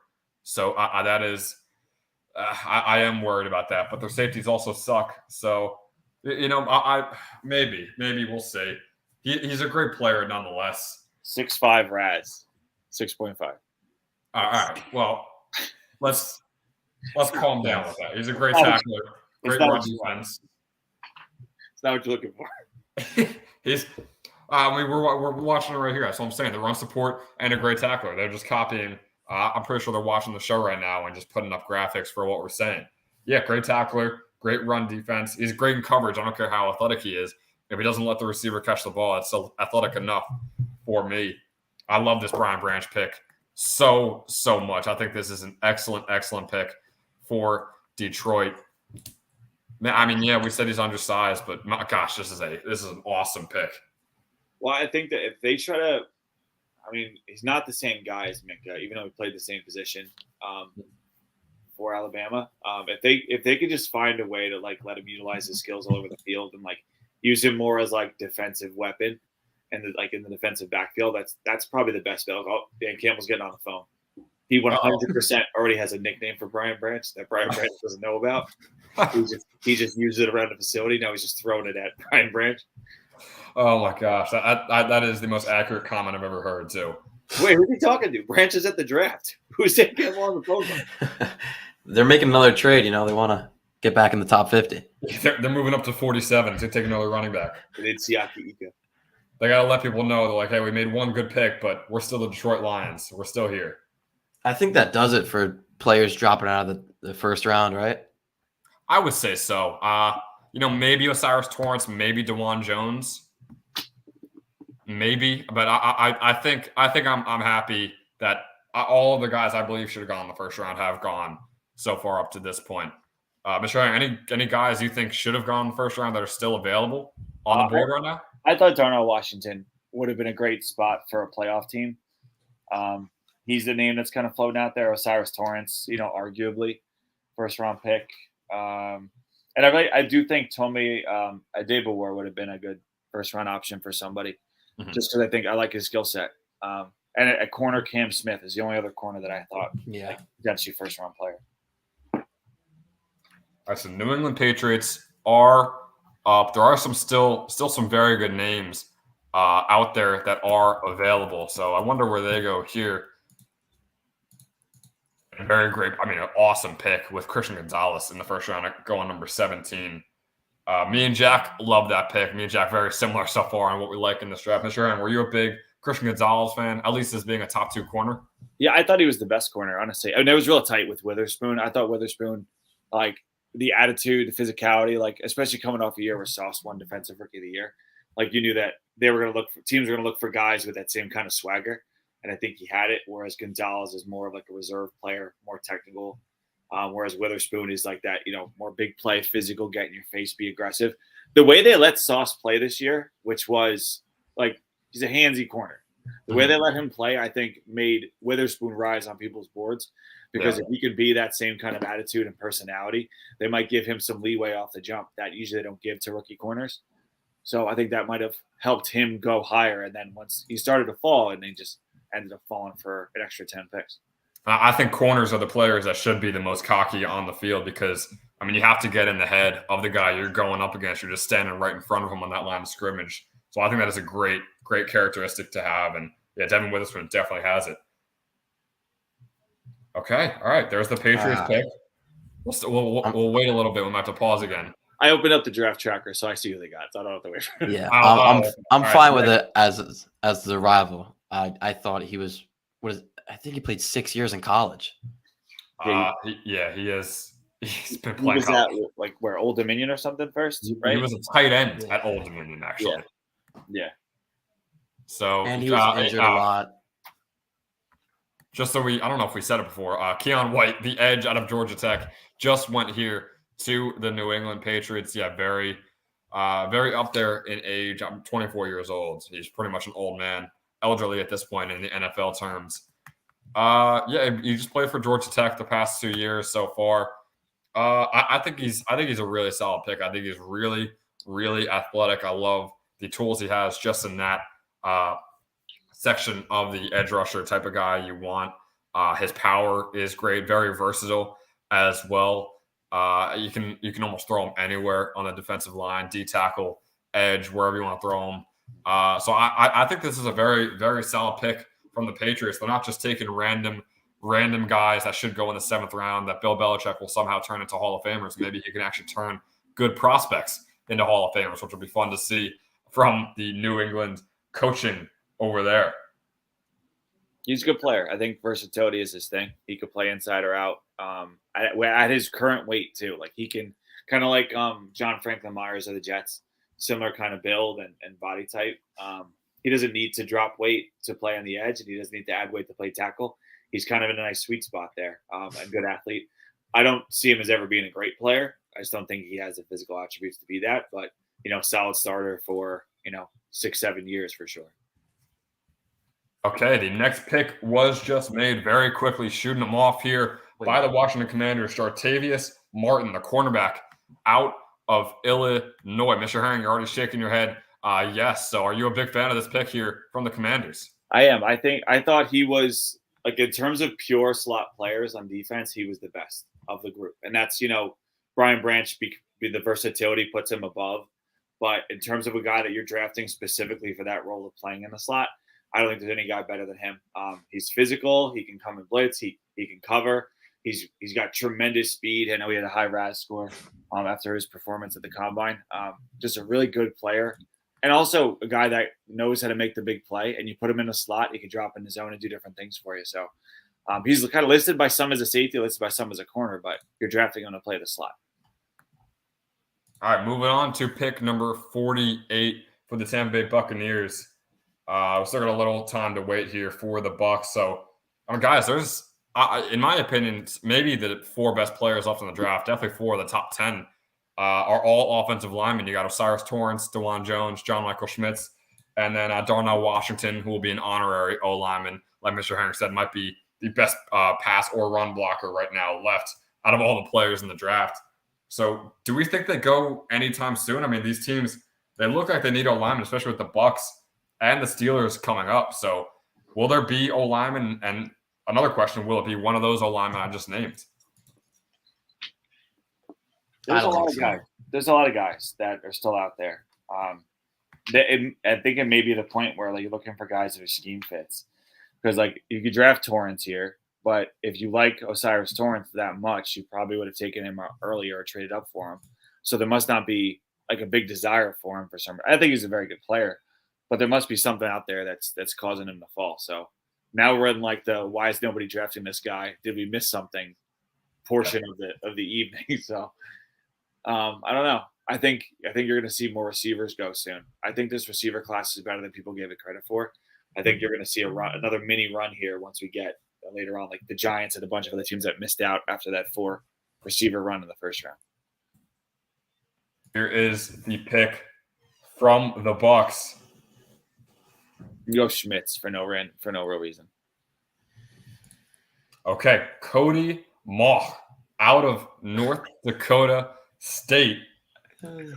All right, so we have officially exited the FBS prospects, and now we are into the FCS with North Dakota State here. They always seem to have those random guys that are always kind of the brutes, always usually O linemen. I know we've seen a couple quarterbacks go in the last 10, 15 years, but Cody Mauch, another O lineman out of North Dakota State. Mr. Herring or Jack, what are we thinking about this pick here for Tampa Bay? One of the funniest looking guys in this draft, but I guess for his league, he was the best tackle in his league, so that's a huge thing. I'm guessing he's primarily a right tackle. I haven't seen much of him, especially with Tristan Wirfs on the left side. So I thought maybe the interior line was going to be a better pick, especially with Torrance and John Michael Schmitz still there. But if that's what the Buccaneers want, they want their tackle on the right side. That's what they want to do. Yeah, I think he's to Jack's point about a funny looking guy. He's a very small face with a very big head. Yeah. It's hard, like, when you have that marriage of attributes. It's an interesting combination. I'll take the shoulders and the biceps over face size. Right, it's interesting. But they mentioned another thing: 5 position versatility. He came in or went to North Dakota State as a tight end, and from there moved over to tackle, but played some guard. He could probably play center for you if you really needed him to, because he got the good size for it. So, like you said, like, Wirfs is pretty much ingrained. I think are they moving Wirfs over to left tackle? Wasn't that something that they were? I thought that's what the plan was. Yeah. So, like, that, you could really do whatever you want with him, and if Wirfs doesn't make good on that transition over to left side, maybe he could stay on the right side, and then you could have him up. I like getting a guy like that in the building and just seeing what you have with him once he's actually working with your coaching staff, because potentially he could play anywhere. So I like the idea of the pick. I like the idea of the pick more than the player specifically, because I do think there's other pure tackles that are better and pure guards that are better, but versatility, I understand. And guys, I mean, the other thing I want to bring up is the only tough part, especially for the O-line and D-line in the FCS, is the competition. I mean, yeah, they can look great, but competition is so much worse than FBS, especially Power 5. So how do you weigh that? Obviously, Cody Mauch played incredible at North Dakota State against the FCS competition. But how can you really weigh how good he really is compared to other guys like DeJuan Jones, like John Michael Schmitz, these other O-linemen in the Big Ten and the Power Five as a whole? Well, what I would, when you look at a guy like this, and there's a couple other guys, like there's a dude from Shepherd, which is Tyson Bagent's school, that some people have as like the number 7 or 8 tackle in the class. There's a dude from, where's that guy from? He's like a totally random human being that just suddenly decided to play football. Jake Witt from Northern Michigan. Like he's in the conversation now. So with those guys, you just got to look at the physical traits and say, was he dominant? Was there any issues he had? Because if he had issues with any of those FCS guys, then obviously like big red flags. But was he dominant? And if he was dominant, does he have the athletic ability to just make the move? Usually with them, I would look for a guy that either has tremendous feet and feet and anchor are the two big things with the tackle. If he has the feet, if he can anchor, and he can bully people, then he's worth a look. And again, you get him in the room, you see where he fits best. Worst case scenario, like Nick Saldivieri from Old Dominion, is a guy that play tackle, but probably will, even though he played tackle well, probably kicks inside, which I think is an easier transition for those guys. Yeah, I mean, once again, going back to PFF, it's an O-lineman. You got to revert back to PFF. He did play Arizona and Ball State. Shout out to possible Ben Chadwick Suitor. Not anymore, but they have potential. But he did play Ball State and Arizona. This broadcast now. I'm very sorry, Ball State. He did play Arizona. He got an 80.1 grade in that game. Ball State, he had a 91.5 grade, and obviously just mauling every other FCS team he played. Essentially, he has some 95-plus graded games in here, but he played very well against Arizona, so it's a very small sample size, but at least it gives you a little something to work with where, like, hey, Arizona's not the greatest defensive line in the country, but it's a Power 5, and he still kept up that same quality that he had against FCS. So I think you can be pretty confident with him if you're the Tampa Bay Buccaneers. I agree with the physical thing on the FCS guys, especially Dwayne McBride out of UAB. I think it's FCS. I'm not 100% sure, but that's all physical. I mean, he had the stats and everything, but when you watch him, he's a very good running back, and also another edge guy who started in the top 50 of big boards, like the whole pre-drafting in like the past 2 or 3 weeks. Carl Brooks has just been dropping down big boards, and I don't think teams like him, especially after that combine. So we'll see if he comes out here on the day 2, but I don't think so. I will real quick. Carl Brooks. Yeah. I love Carl Brooks. Carl Brooks is one of my favorite players in the whole draft. Yeah. You looked at the Senior Bowl workouts that they were doing, like the practice tape and all that. He was maybe the best player at the Senior Bowl. Pro Day was awful, like Jack said, but awesome player. So the pick here, the Pittsburgh Steelers keep attacking defense. Keanu Benton, the defensive tackle, out of Wisconsin. Guys, what are we thinking about this pick? He's a nose, but he's more of an athletic style nose than Amazi Smith. And Amazi, like, he has that kind of game, but he's really a pure nose tackle, whereas Mazi's a big body guy that tries to play it.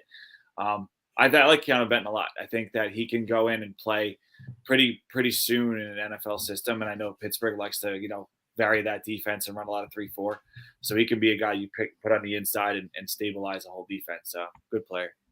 I think he's very well balanced too. I think the block shedding, especially in the run game, has been great, and another great pass rusher as well. Almost like a toned down version and also a bigger version of Kalijah Kancey, if you will. So very, very well rounded at D-line. Yeah, you said he could be a nose tackle, but very, very versatile with that size that he has. So I love this pick for Pittsburgh, and just they keep bolstering that defense, and especially that defensive front seven. The Packers are real quick. I know you mentioned like a bigger version of Kalijah Kancey. I think you also fit in that mold, or Jack, or just about anybody that's in this conversation. Yeah, small. Mr. Herring. In case anyone doesn't know, Mr. Herring, not a fan of Kalijah Kancey in any way. What about Kalijah Kancey? Is that he? I mean, he's the next Aaron Donald, so I don't know. Right there. I despise that comp so much. It ticks me off. So their D tackles at a Pitt, and people just run wild with that. The pick here for the Packers is going to be the wide receiver out of Michigan State, Jaden Reed. I hate this. I hate this so much. Why? Why do you hate it? I mean, Jaden Reed had a horrible quarterback throwing to him, and he played very well. He did, but I would take Jalen Hyatt over this guy. That's how much. No, that's not smart at all. No, Jaden Reed's fine. I don't think he'll ever be a great player. My comparison for him is like a Jamison Crowder, a guy that's really good as a 3. Like you don't really love it as your second receiver. You're horrified if he's your number 1, which he was for the Jets for a couple games. A nice enough player. I don't do I think they have enough there that he's going to be really valuable? No, because I don't think the Packers have a great grouping of receivers as it is. I think Christian Watson's going to fall off the earth now that he lost Aaron Rodgers. But I don't hate the player. I just wish the place he was going was a little bit of a better fit for him. Yeah, I think it is absolutely hilarious that the Packers are attacking weapons right now just for Jordan Love.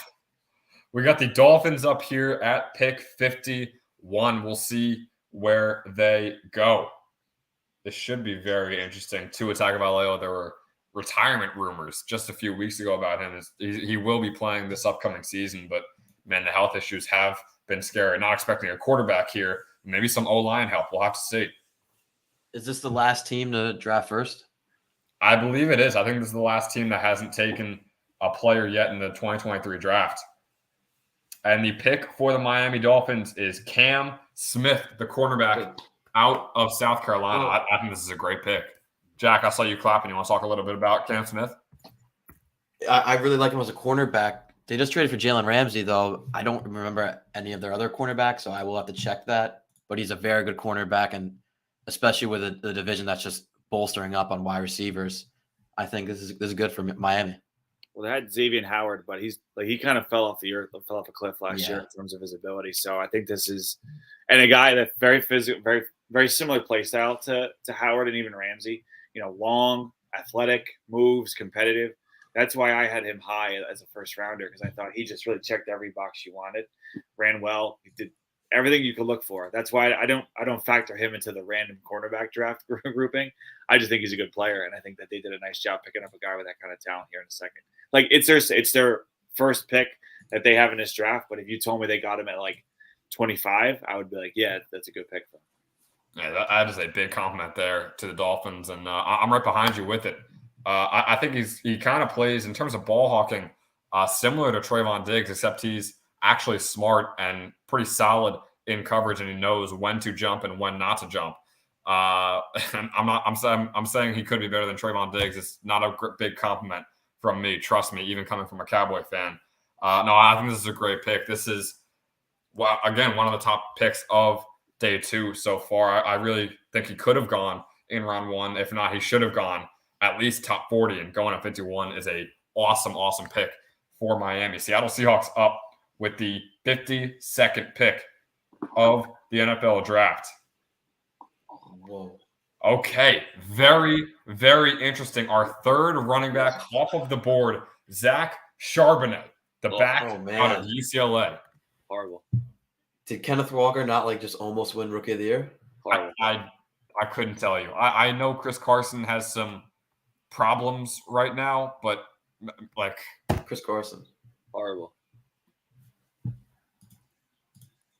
Oh my gosh. I don't know if he's my best halfback left. I gotta check it. So I like him. He was my running back 3, but that still doesn't mean he should go here and this high. He was a production machine over there at UCLA. The second highest rushing grade by PFF last year. He had 7 yards per carry, which led the entire Power 5. He was outstanding at breaking and evading tackles, 3rd most yards after contact, as well as the 4th highest PFF elusive rating. He was great, very one-dimensional, not a great receiver, but I don't think this is a need at all for the Seahawks. So I'm not a big fan of this pick by Seattle. I have them a lot lower than other people. I just in a running back group that's sneaky pretty good. There's a lot of guys with an elite trait, one elite trait. He has none. He runs upright, which I don't like, especially as a guy that's a physical power guy.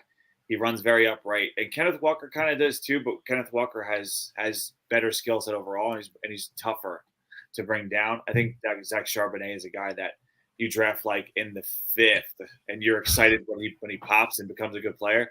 You draft him in the 2nd when you already have a Kenneth Walker. I really have no idea what your plan is, because like what are you drafting him for besides just spelling him and then coming back out because he can't play on 3rd downs? I don't understand the thought process unless you think Kenneth Walker, had one really good season. Now we'll just throw him out with the bathwater. It doesn't make any sense. That's a bad. Yeah, I know running backs are very replaceable, but this is way too soon for Kenneth. Yeah, like we could have gotten Devin A. Shane, and like that's a guy that complements Kenneth Walker. Yeah, Zach Charbonnet does not. Jack? I was going to say, just to correct you real quick, Chris Carson is retired. So that's one thing. But their backup at the time is DJ Dallas. And their guards right now, Damian Lewis, Evan Brown, are not the greatest. And Osiris Torrance is just still here. Well, I'm going to defend myself real quick. I said with the loss of Chris Carson. So I'm going to throw that out there. Defend myself. Chris Carson has some stuff going on. It was very vague. I'm pretty sure he retired like last offseason. There's some stuff going on for him. I mean, he's not playing football anymore. I would consider that stuff not going on. He's what? They picked up like a pickleball league? It's a possibility. Yeah. Hey, shout out to Pat McAfee. Got to get him on the show, get some pickleball tips from him. Oh, yeah. We got the Bears up with the 53rd pick. I'm not sure where I want them to go here. I mean, pretty much almost everything is a need for them. I know they have Cole Kmet. I wouldn't be mad at Darnell Washington here, but I think O-line has to be the play here for the Bears, especially with all the talent on the board right now. They could take any of the 3 O-linemen that are still sitting that are probably the consensus top 3 at this point, and I would be very happy. I'm not sure about you guys. Who they got in the first round? Darnell White. Oh, yeah. Got Darnell right. Good. Yeah, that was right. So more offensive linemen potentially, I guess. There's still some decent defensive linemen floating out there. Maybe a weapon for – if you get a weapon for Justin Fields at this point, there's some guys out there. I know obviously you wasted one on Chase Claypool.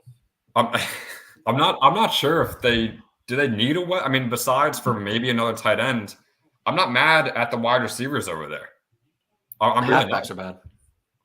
If you can get an elite receiver like Jalen Hyatt, I think you want to take advantage of that opportunity. I can't let this happen. I think they want to do more with Justin Fields than just throw 4 vertical streak routes. So I don't know how. Yeah, that's just another Darnell Mooney. Why would you take away his one really great skill set? Mr. Herring, I hate to say this to you, but this isn't Madden. You can't run the same play over and over again. The Colts drafted. I compared Anthony. You guys seem to be like Anthony Richardson a lot. I compare Anthony Richardson to an 8-year-old playing Madden with Cam Newton. You either run it or throw it deep. That's pretty much what it is. It's an 8-year-old playing Madden with Cam Newton.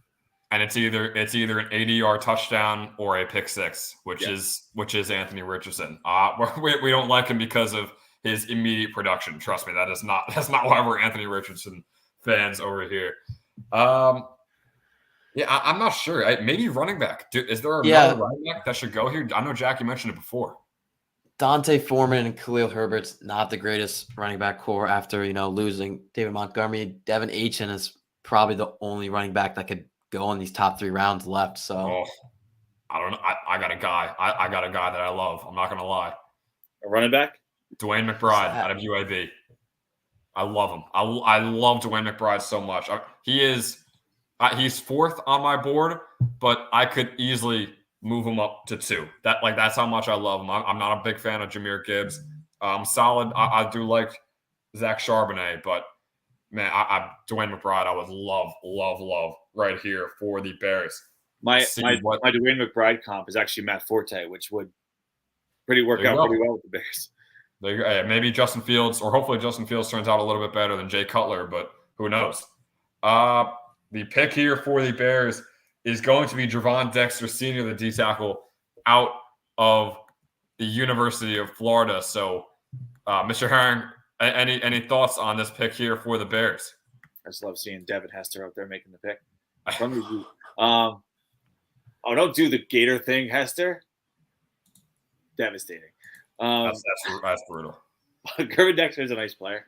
I had him in that kind of range of going next. Like right now, we're looking at a lot of D tackles that could go.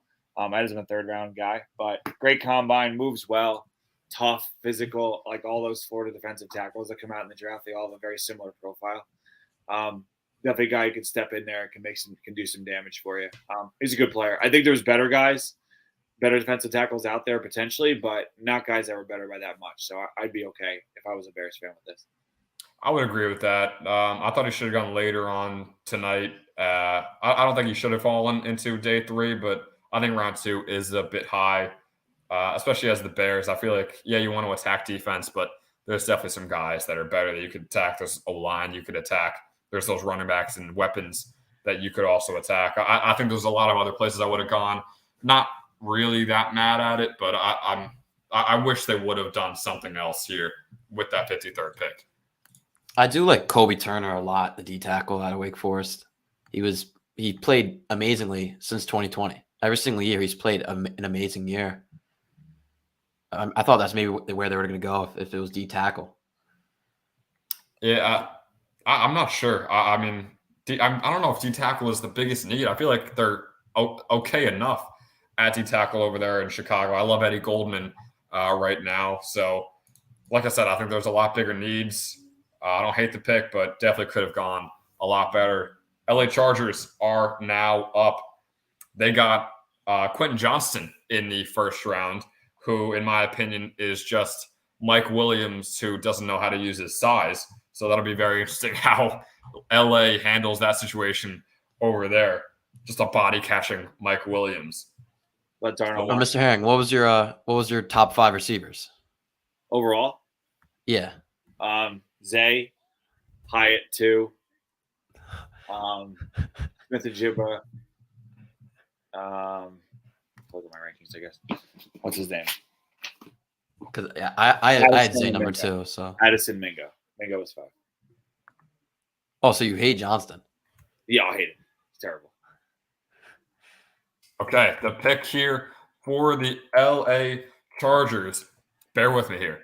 Tuli Pulotu, the edge out of USC. I think I did a pretty good job. The edge out of USC heading over to LA. Any thoughts here? Well, staying in LA. Gotta be technical about it. Staying in it. That's true. That is true. USC over to the Chargers, so not a far drive there for the edge rusher. There's a lot of guys in this draft that are like, DN, D tackle hybrid types, which I guess that's kind of the way the league is going with them. The allowance of lighter defensive tackles and the reliance in some cases on, heavier defensive ends and rush downs. So he fits that same mold as a lot of other guys that have already gone. Keon White, same kind of situation. Good player, played on the edge for USC quite a bit, but he weighed in at 280 something pounds at the combine, but he looks like he weighs 245 pounds. So it's kind of a weird fit how he goes, but he could play inside or outside for you. And then would list him as an edge, but you could see him playing defensive tackle in pass rush downs very, very easily. I love how young he is too. Still 20 years old right now. Will be 21 by the time the season starts. But I think this is an excellent pick. Honestly, I think 2nd round is definitely where he should have gone. We're very late into the 2nd round right now, so I think this is an awesome pick for the Chargers. And I thought Quentin Johnston was a good pick as well. I know, Mr. Herring, you're not a big fan of Quentin Johnston, but I didn't hate it. The fit, I'll be honest, the fit is not there. But just in terms of talent and how good he is, I believe it was 21. I feel like 21 isn't that awful. So it's pretty bad. All right. What was that? Pretty bad. I don't think it was. I really don't. It's terrible. Jack, what are your thoughts? Jalen Hyatt is the 21st pick. Now, Jalen Hyatt, the guy that has a great skill. There you go. Quentin Johnston, who really can't do anything. Like, he can't do anything. That's the scary part. You're drafting. He has amazing size as a wide receiver in the game of football. I think you're giving way too much credit to Jalen Hyatt and not enough to Josh Heupel. If they could draft Josh Heupel right now with the 55th pick, the Kansas City Chiefs, I think that'd be great. But that's the thing, every offense now is built. What's the thing? It's no matter what, most of it is how you scheme guys, scheme guys open. I know Josh Heupel did a great job of it, but Jalen Hyatt most likely is going to go in a scenario where he's not going to be the number one guy. Like imagine Jalen Hyatt in Minnesota. When Jalen Hyatt would get opportunities there just by the nature of going to Minnesota and having Justin Jefferson and having a competent OC or have, offensive-minded head coach and Kirk Cousins. Like Addison over there is going to do well because it's almost impossible not to do well. KJ Osborne is an okay receiver, and he did well as like a number 2 at times because how could you not, So I feel like a Jalen Hyatt who would be fine going in that scenario no matter what, he also has the speed game and the deep game that he could still take the top off the defense, whereas Quentin Johnston is just a big, tall guy that can't do anything. Like you can't scheme him because he's not fast enough. He's big, but he's not really that big, and his hands are okay. So I think he is that big. He just doesn't use that size correctly. So I think the right coach making him use that size. How can you teach him that? I He doesn't know how to. He doesn't understand. He's like those movies where like a little kid becomes an adult and he forgets that he's tall and he hits his head on things. That was Ben when he was young. I do that way too often.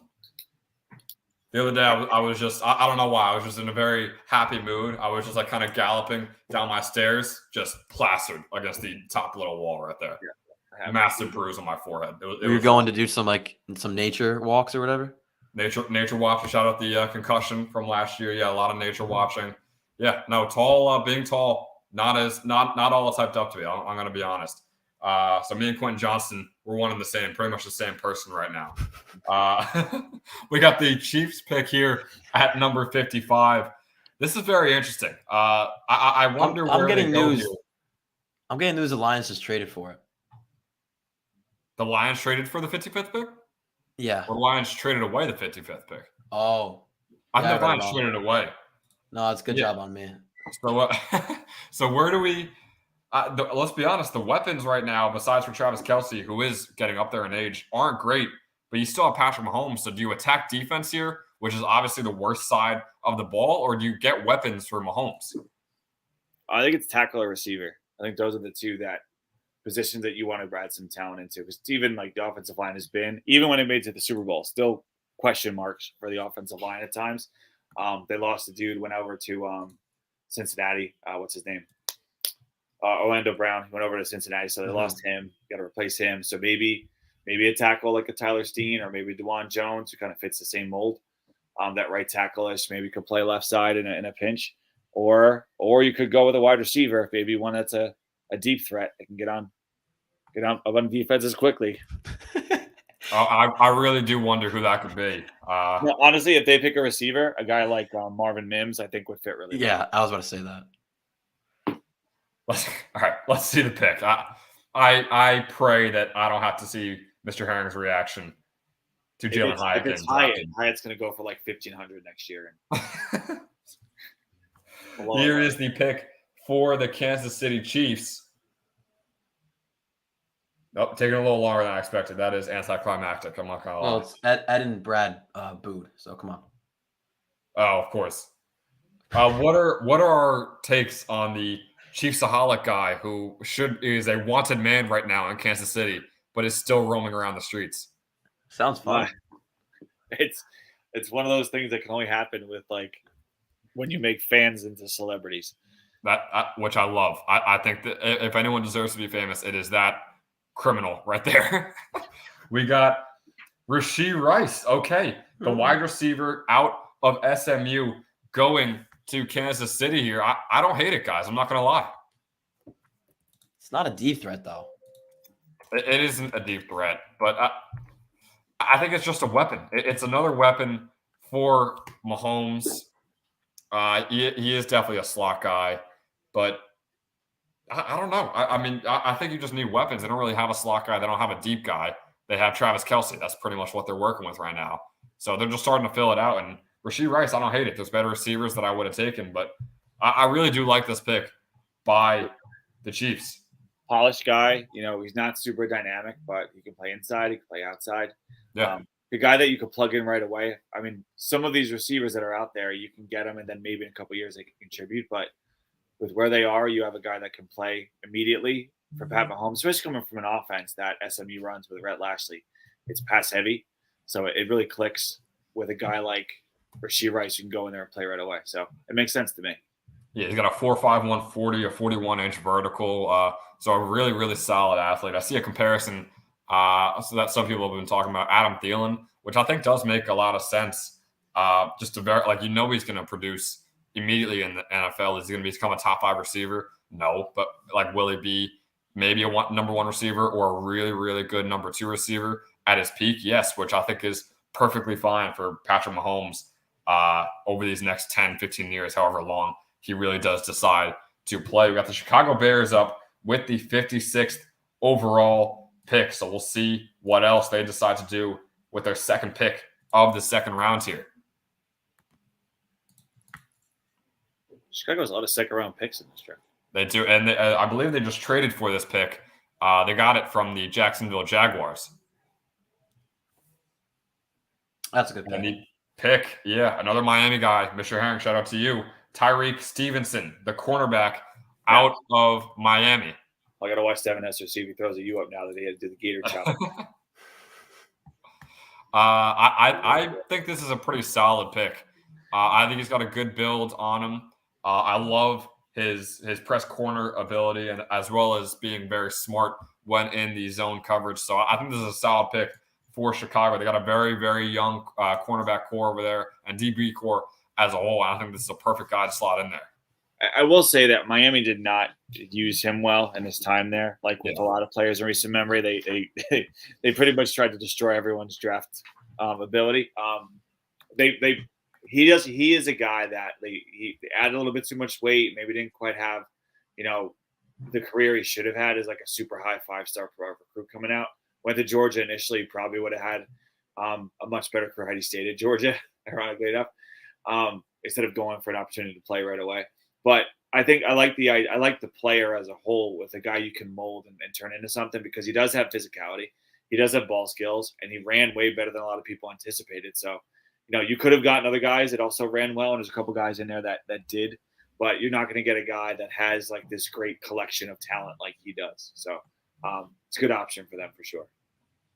The New York Giants now up on the clock. The selection, we're really kicking things up here at the end of the second round. Just a quick reminder, this will be ending after the second round. I'm sorry, we cannot be going for 5 hours or whatever it would be on this live stream. The pick by the Giants is going to be John Michael Schmitz, the center out of Minnesota. I absolutely love this pick by the Giants. 2 centers going to 2 New York teams in this second round, the 2 best centers on the board. And I believe John Michael Schmitz was the best center on the board coming into day 2 and honestly coming into the entire draft. Yeah, and the Giants are, especially with that first pick they had, I think it was Deonte Banks who wasn't the highest on my list on cornerback. So with a guy with Ben Bredson, I believe is his name, the center right now, who is not the greatest. Daniel Jones, who has been running up the middle a lot recently in the last season. So a guy like John Michael Schmitz will help that a lot for his running game. Yeah, real good player. If he would have went in the first round, I wouldn't have even batted an eye at it, honestly. Yeah. I think this is under drafting. I think they got great value in this. He's just a guy that goes out there, does his job, has always done it well. I don't think there's ever been a game where I watched him play where I was like, wow, he really, he disappointed me or didn't play up to his abilities. So great job by them finding a guy that fits what they want to do, that's physical and that can really show himself to be a great player for what they're looking for in the future. All right, number 58. Here we go. Drew Pearson heading out there to make the pick for the Dallas Cowboys. Oh no! Now Drew Pearson, classic deep receiver for the old Cowboys. And shout out to South River High School as well. Drew Pearson, a Hall of Famer out of South River, not too far from us here in New Jersey. I think the pick I want here is Darnell Washington. I think it's got to be tight end. I think Blake Ferguson is our tight end one right now, which is unacceptable. So Darnell Washington, I think, would be such an easy pick. 6'7", 270. I mean, he's so good. So let's see where we go here. Oh no! Don't say that. I didn't see it yet. I didn't say that.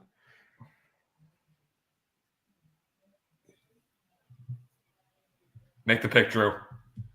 He always does this. It's a lot to say, Jalen Hyatt. Ooh, that's horrible. That's horrible. And he'll ponder over that real quick. I would probably leave too, Ben. That's horrible. He's not I very don't know good. why do you not take Washington? And why is he There's a dropping lot. so far? There's a lot of tight ends you could have taken.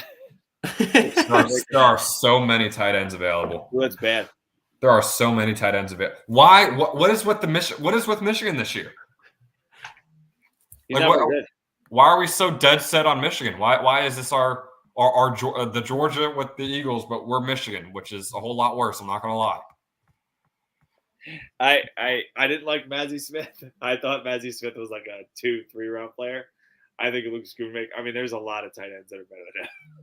There's a Yeah, I was gonna take the comical- Penn State guy, Brenton comical Strange. one. I'd take him over him. Yeah, there's a lot of them. I mean, I could go through my list of guys that I think are better. Washington's better. Zach Kuntz is better. Payne Durham is better. Tucker Kraft is better. Okay. Mallory is better. Brenton Strange is better. Okay. Josh Wiley's better. All right. There's a lot of guys that are better. Oh, that is unbelievable. Suddenly, Jalen Hyatt doesn't sound so bad, does it? I would put Jalen Hyatt at tight end rather than Shoemaker. I'm not gonna lie. That's not what you want. Oh, man, that is an awful pick. Osiris Torrance was out there. Darnell Washington was out there. Oh man, It's hard not to laugh, man. I'm so sorry. It's just America's team. It's just. Oh, it is so difficult to be a Cowboy fan. It is so difficult. Look, you don't live in Dallas, so I don't. I guess I don't live in Dallas. I get. Yeah, that's true. you can make it a trio of the Jets right here. No, I will not. I will not. They're not trading up there. Oh boy. Okay. Yeah, it's really bad. Really bad. You have a third round pick? Maybe we could draft another tight end. If it's Darnell Washington, yeah. If we draft Darnell Washington somehow still in this draft, he will be our best prospect coming out of the draft. Okay. There's a Dak Prescott Tempur-Pedic commercial, so that's cool to see, I guess. We got the Buffalo Bills with the 59th pick. We're 5 picks away from the end of the second round. The Bills, great pick in my opinion in the first round, jumping the Cowboys to go and grab Dalton Kincaid, the tight end, out of Utah. So they filled that hole. Not many other holes left on this team. Some could say running back. Is this where we see Devin Achane? Is this where we see Dwayne McBride? Real quick fun fact for the Cody Mauch was the latest an FCS player was taken in the NFL draft. The first FCS player taken in the NFL draft in 87 years. The latest. Gosh, that is. What pick was he? He was like top 40, I thought. 47. Still, I feel like that is. Oh man, okay. Yeah, very surprising. Wow, that is a crazy fun fact. No, but the question I just asked for the Bills was that they just took Dalton Kincaid, which I loved. I hated as a Cowboys fan, but I loved as an NFL draft fan. So do they fill another need here with running back, or do they just kind of stock up on those big positions like wide receiver, D-line, cornerback here? They do need a receiver. Stephon Diggs hasn't been exactly happy and thrilled with the situation, and honestly, I think Josh Allen needs something in that offense because I know they got Dalton Kincaid, and that's great. I know they're talking about him being like he's kind of like that move tight end style guy. I think you need something consistent for him. And maybe it's a running back that can catch the ball out of the backfield, like a Devin Achane could be that guy. Sleeper guy, like a Sean Tucker from Syracuse. Good player. I think he could be a guy that, sneaks in here in the second, third round because he is such a great pass catcher. Also, maybe Kendre Miller from TCU, but he's more of like an every down type. Yeah. I think a guy that can catch the ball would be the best bet for them, whether it's a receiver or a running back. And I'm not sure if you guys are too familiar with Sean Tucker's game off the field. I don't know if you've ever heard of Tucker Tweets on Twitter, but what he does is he is brutally honest about his performance and his team's performance every single game he tweets out. So obviously Syracuse, not the greatest team in football, losing 56-0 against Clemson. Sean Tucker with 300 plus rushing yards. And he would just tweet, I am very pleased with my performance today. I am not pleased with the rest of my team's performance. I hope we can get better next game. That's what he tweets out. It is the funniest thing I think I've ever seen. It's important to set that tone. It is. I don't know if it's cocky or if it is just brutally honest, but whatever it is, I want that on my NFL team. Here is the Bills selection with the 59th overall pick, we got Fred Jackson making the pick out here for Buffalo.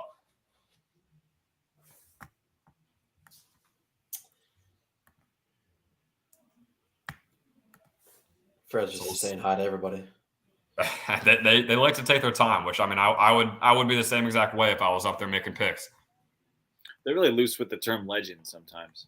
They kind of are, yeah. Like no disrespect, but a little bit of disrespect. That's pretty disrespectful, yeah. that was crazy, man. I don't know. Yeah. So Bills, I mean, running back is a need, wide receiver is a need, and so is offensive line. O'Cyrus Torrence out of Florida going to the Buffalo Bills. They are murdering it this draft. Dalton Kincaid with the first round pick. O'Cyrus Torrence late in the second round. Guys, I absolutely love this pick, and I think you guys are thinking the same. Just glad he went, honestly. Yeah. I didn't know why he was falling. And that bothers me to know, like, to not have an idea of like why a guy is falling as far as he is, because there's really no reason why. He's a good player. So I'm just glad he went, because it kind of was scaring me that I maybe don't know what I'm talking about. Yeah, I'm pretty sure a bottom 10 ranked offensive line last year. They had Roger Saffold, who was horrible, and then picked up the other Connor McGovern at left guard this year. But looks like they might, move on him or Ryan Bates. I don't see that happening though. So I guess it's just a backup for a year, O'Cyrus Torrence. Yeah, I would guess so, but that's a darn good backup to have, especially learning under those guys. So the Cincinnati Bengals are up. They took Myles Murphy, the edge out of Clemson, with their first round pick. We'll see where they go in the second now. Okay. Guys, I'm going to interrupt you, Ben, but I got to get out of here. But you guys doing a great job. Good work. Couldn't make it till all the way to the end of the second round, but hopefully Jalen Hyatt goes here, then I can justify myself. But you're doing a great job, guys. Have a go, Mr. Herring. I really appreciate you coming on the show. So, yeah, Mr. Herring, obviously, as you can see, not really committed to the St. Joe's media lifestyle.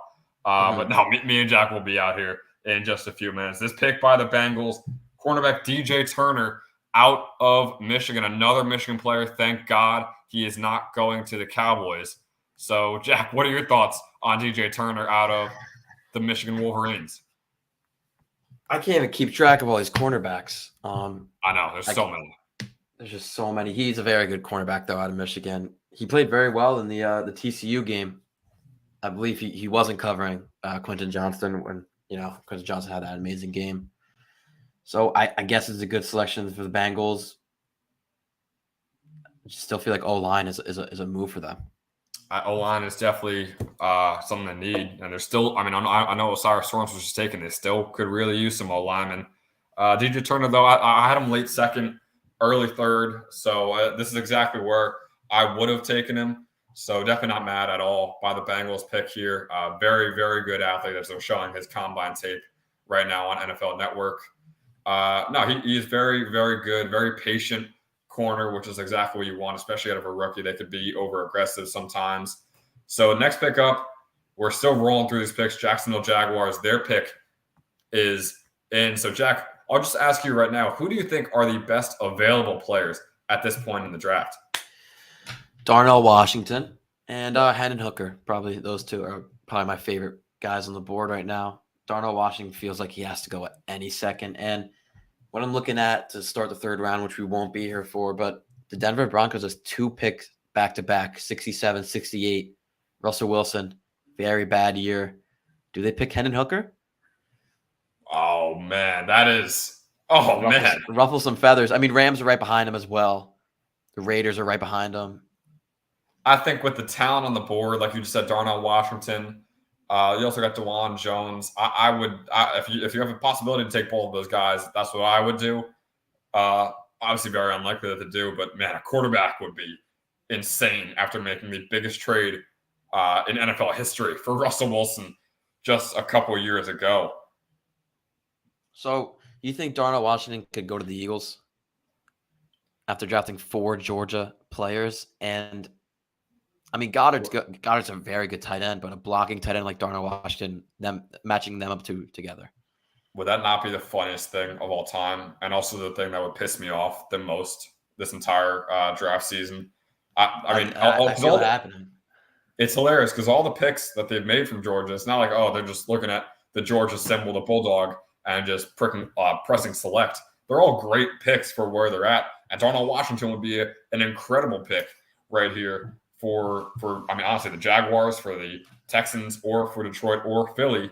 I just said the Texans because they just traded away their second-round pick, the Eagles, to the Texans. So maybe we see Darnell Washington becoming the newest weapon for CJ Stroud. But once again, we still got to wait and see what this Jaguars pick is. Quick question for you. Do you have any idea who the Jaguars are going here? No, I have no idea. I mean, with the guys that are being taken right now, they should go probably DeJuan Jones, I would say, or probably Darnell Washington as well. But they probably aren't. So, I mean, who knows? Evan Ingram had an amazing year, but I don't even know. I think, again, I mean, Evan Ingram, great receiver, horrible blocker. So I think Darnell Washington would be the pick. But, again, we're going to have to see. And it looks like the pick is in for the Jacksonville Jaguars. Tight end out of Penn State, Brenton Strange. Oh, man. Brent, oh, man. As a Penn State fan, what are you doing? Oh, my gosh, man. These tight ends, something's wrong with Darnell Washington. I think there's got to be something underlying, or can, like, my favorite team, the Jets, can they move up and get Darnell Washington? They should. They definitely should. I mean, I would do that. Wow. Brenton Strange, solid player. Should not have gone in the second round, if I'm being completely honest with you. But a very solid player. Might have Ben, I actually do see the next pick if you want me to reveal it. Go ahead. It is another Penn State player, one that should not be picked in the first 5 rounds. Hold on. I would like to guess now. There you go. In the first 5 rounds? Let me check again. Okay. First 4 rounds, first 3 rounds, this guy should never be selected. Oh, no way. Is it Juice Scruggs? It's Juice Scruggs. I guess it's for Jason Kelce, right? It's got to back-to-back Penn State, though. Penn State's up, baby. This pick is for the Texans because the Eagles just traded away to the Texans. So Scruggs is going to Houston. Oh boy, that is a. Wait, I think the Broncos just made a trade too. I just got a tweet. Another trade. The Broncos have entered the chat. Like, what does that mean? I couldn't tell you, but they have entered the chat because they just traded for the 63rd pick, which was originally the Kansas City Chiefs. So the Broncos, I would say DB or interior O-line for them. Unfortunately, Juice Scruggs is now off the table, so I don't know what they're going to do. But let's see. Who could they take here? I kind of like Antonio Johnson out of Texas A&M. Luke Weipler is still available from Ohio State. Yeah, I would like those two guys. Luke Weipler is actually very good. Yeah, I would love Luke Weipler here. Let's see the final pick, and then we're getting out of here. So no Nate Dell or Josh Downs.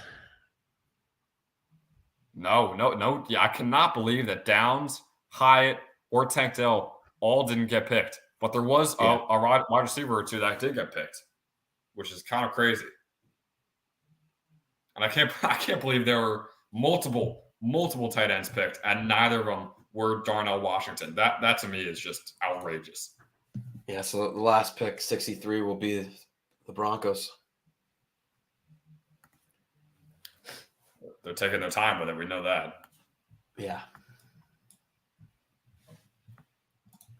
So I think this has been a less chaotic round than the first round, Jack. I mean, that first round was pure chaos. I think there's been some really solid picks. Most of them we saw in the first 10 picks. So before we head out of here, is there a favorite pick that you have from today? Favorite pick. BJ Ojulari to the Cardinals, I really, really like. Or Luke Schoonmaker to the Cowboys is very good. Stop. You know? All right, no, yeah. I mean, John Michael Schmitz to the Giants is very good. Who could I say here? Michael Mayer going to the Raiders was awesome. I mean, Will Levis and Joey Porter Jr. going back-to-back to start off the round was great. But I am going to go with Brian Burns going at number 45 to the Lions. Mr. Herring bashed him the entire time he was here, but I really do think he's a great player. So versatile, such a great tackler, great run defender.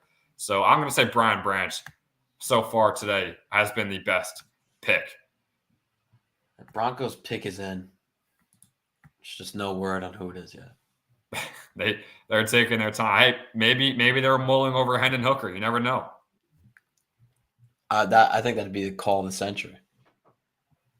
I would just leave the show and leave you on for the rest of the entire thing, and just force you to try and predict picks. I'll do the outro. Hendon Hooker being the pick here would be absurd. I mean, that would just be insane. Because it's not like he's a guy you want to develop. He's not a guy you want to develop under Russell Wilson because he's 26 years old right now, 25 years old. Uh-huh. You know how much time with him, like, to reach that potential. He might have already hit it. Boy, we are still waiting on this Broncos pick. Oh. We got it? Can you see it? I cannot, but let me know. Marvin Mims. All right, not a bad way to end off the show. Yeah, it's a pretty good pick. I mean, I still feel like there's two receivers better, and that now they're just dropping like crazy, but I don't even. I don't know what is going on with those receivers, if we're being honest. But no, Mims, hey, he's a bit small. I know he's 5'11", only 180 pounds. But, man, he's just an incredible, incredible athlete. Had over 1,000 yards last season at Oklahoma without a star quarterback, which they're used to over there. I think this is a really, really solid pick. And, Jack, I mean, unless you want to add anything else, I think that's going to do it for us here. I got nothing to add. I just want the Jets to, try and trade up in this third round. Maybe get a weapon for Aaron Rodgers, just one more. Maybe. I'm not going to lie, Jack. This was more physically taxing than I thought it would be, doing a 2-hour and 10-minute show. I'm sorry if anyone is looking forward to it. Tomorrow we will not be doing a 12-hour day 3 show for the 3rd through 7th rounds. My condolences, my apologies for that. But I'm just going to do it for us in this round 2 live show. So for Jack Kemmler, Mr. Herring, who was with us before, I'm Ed Chadwick. Thanks for watching.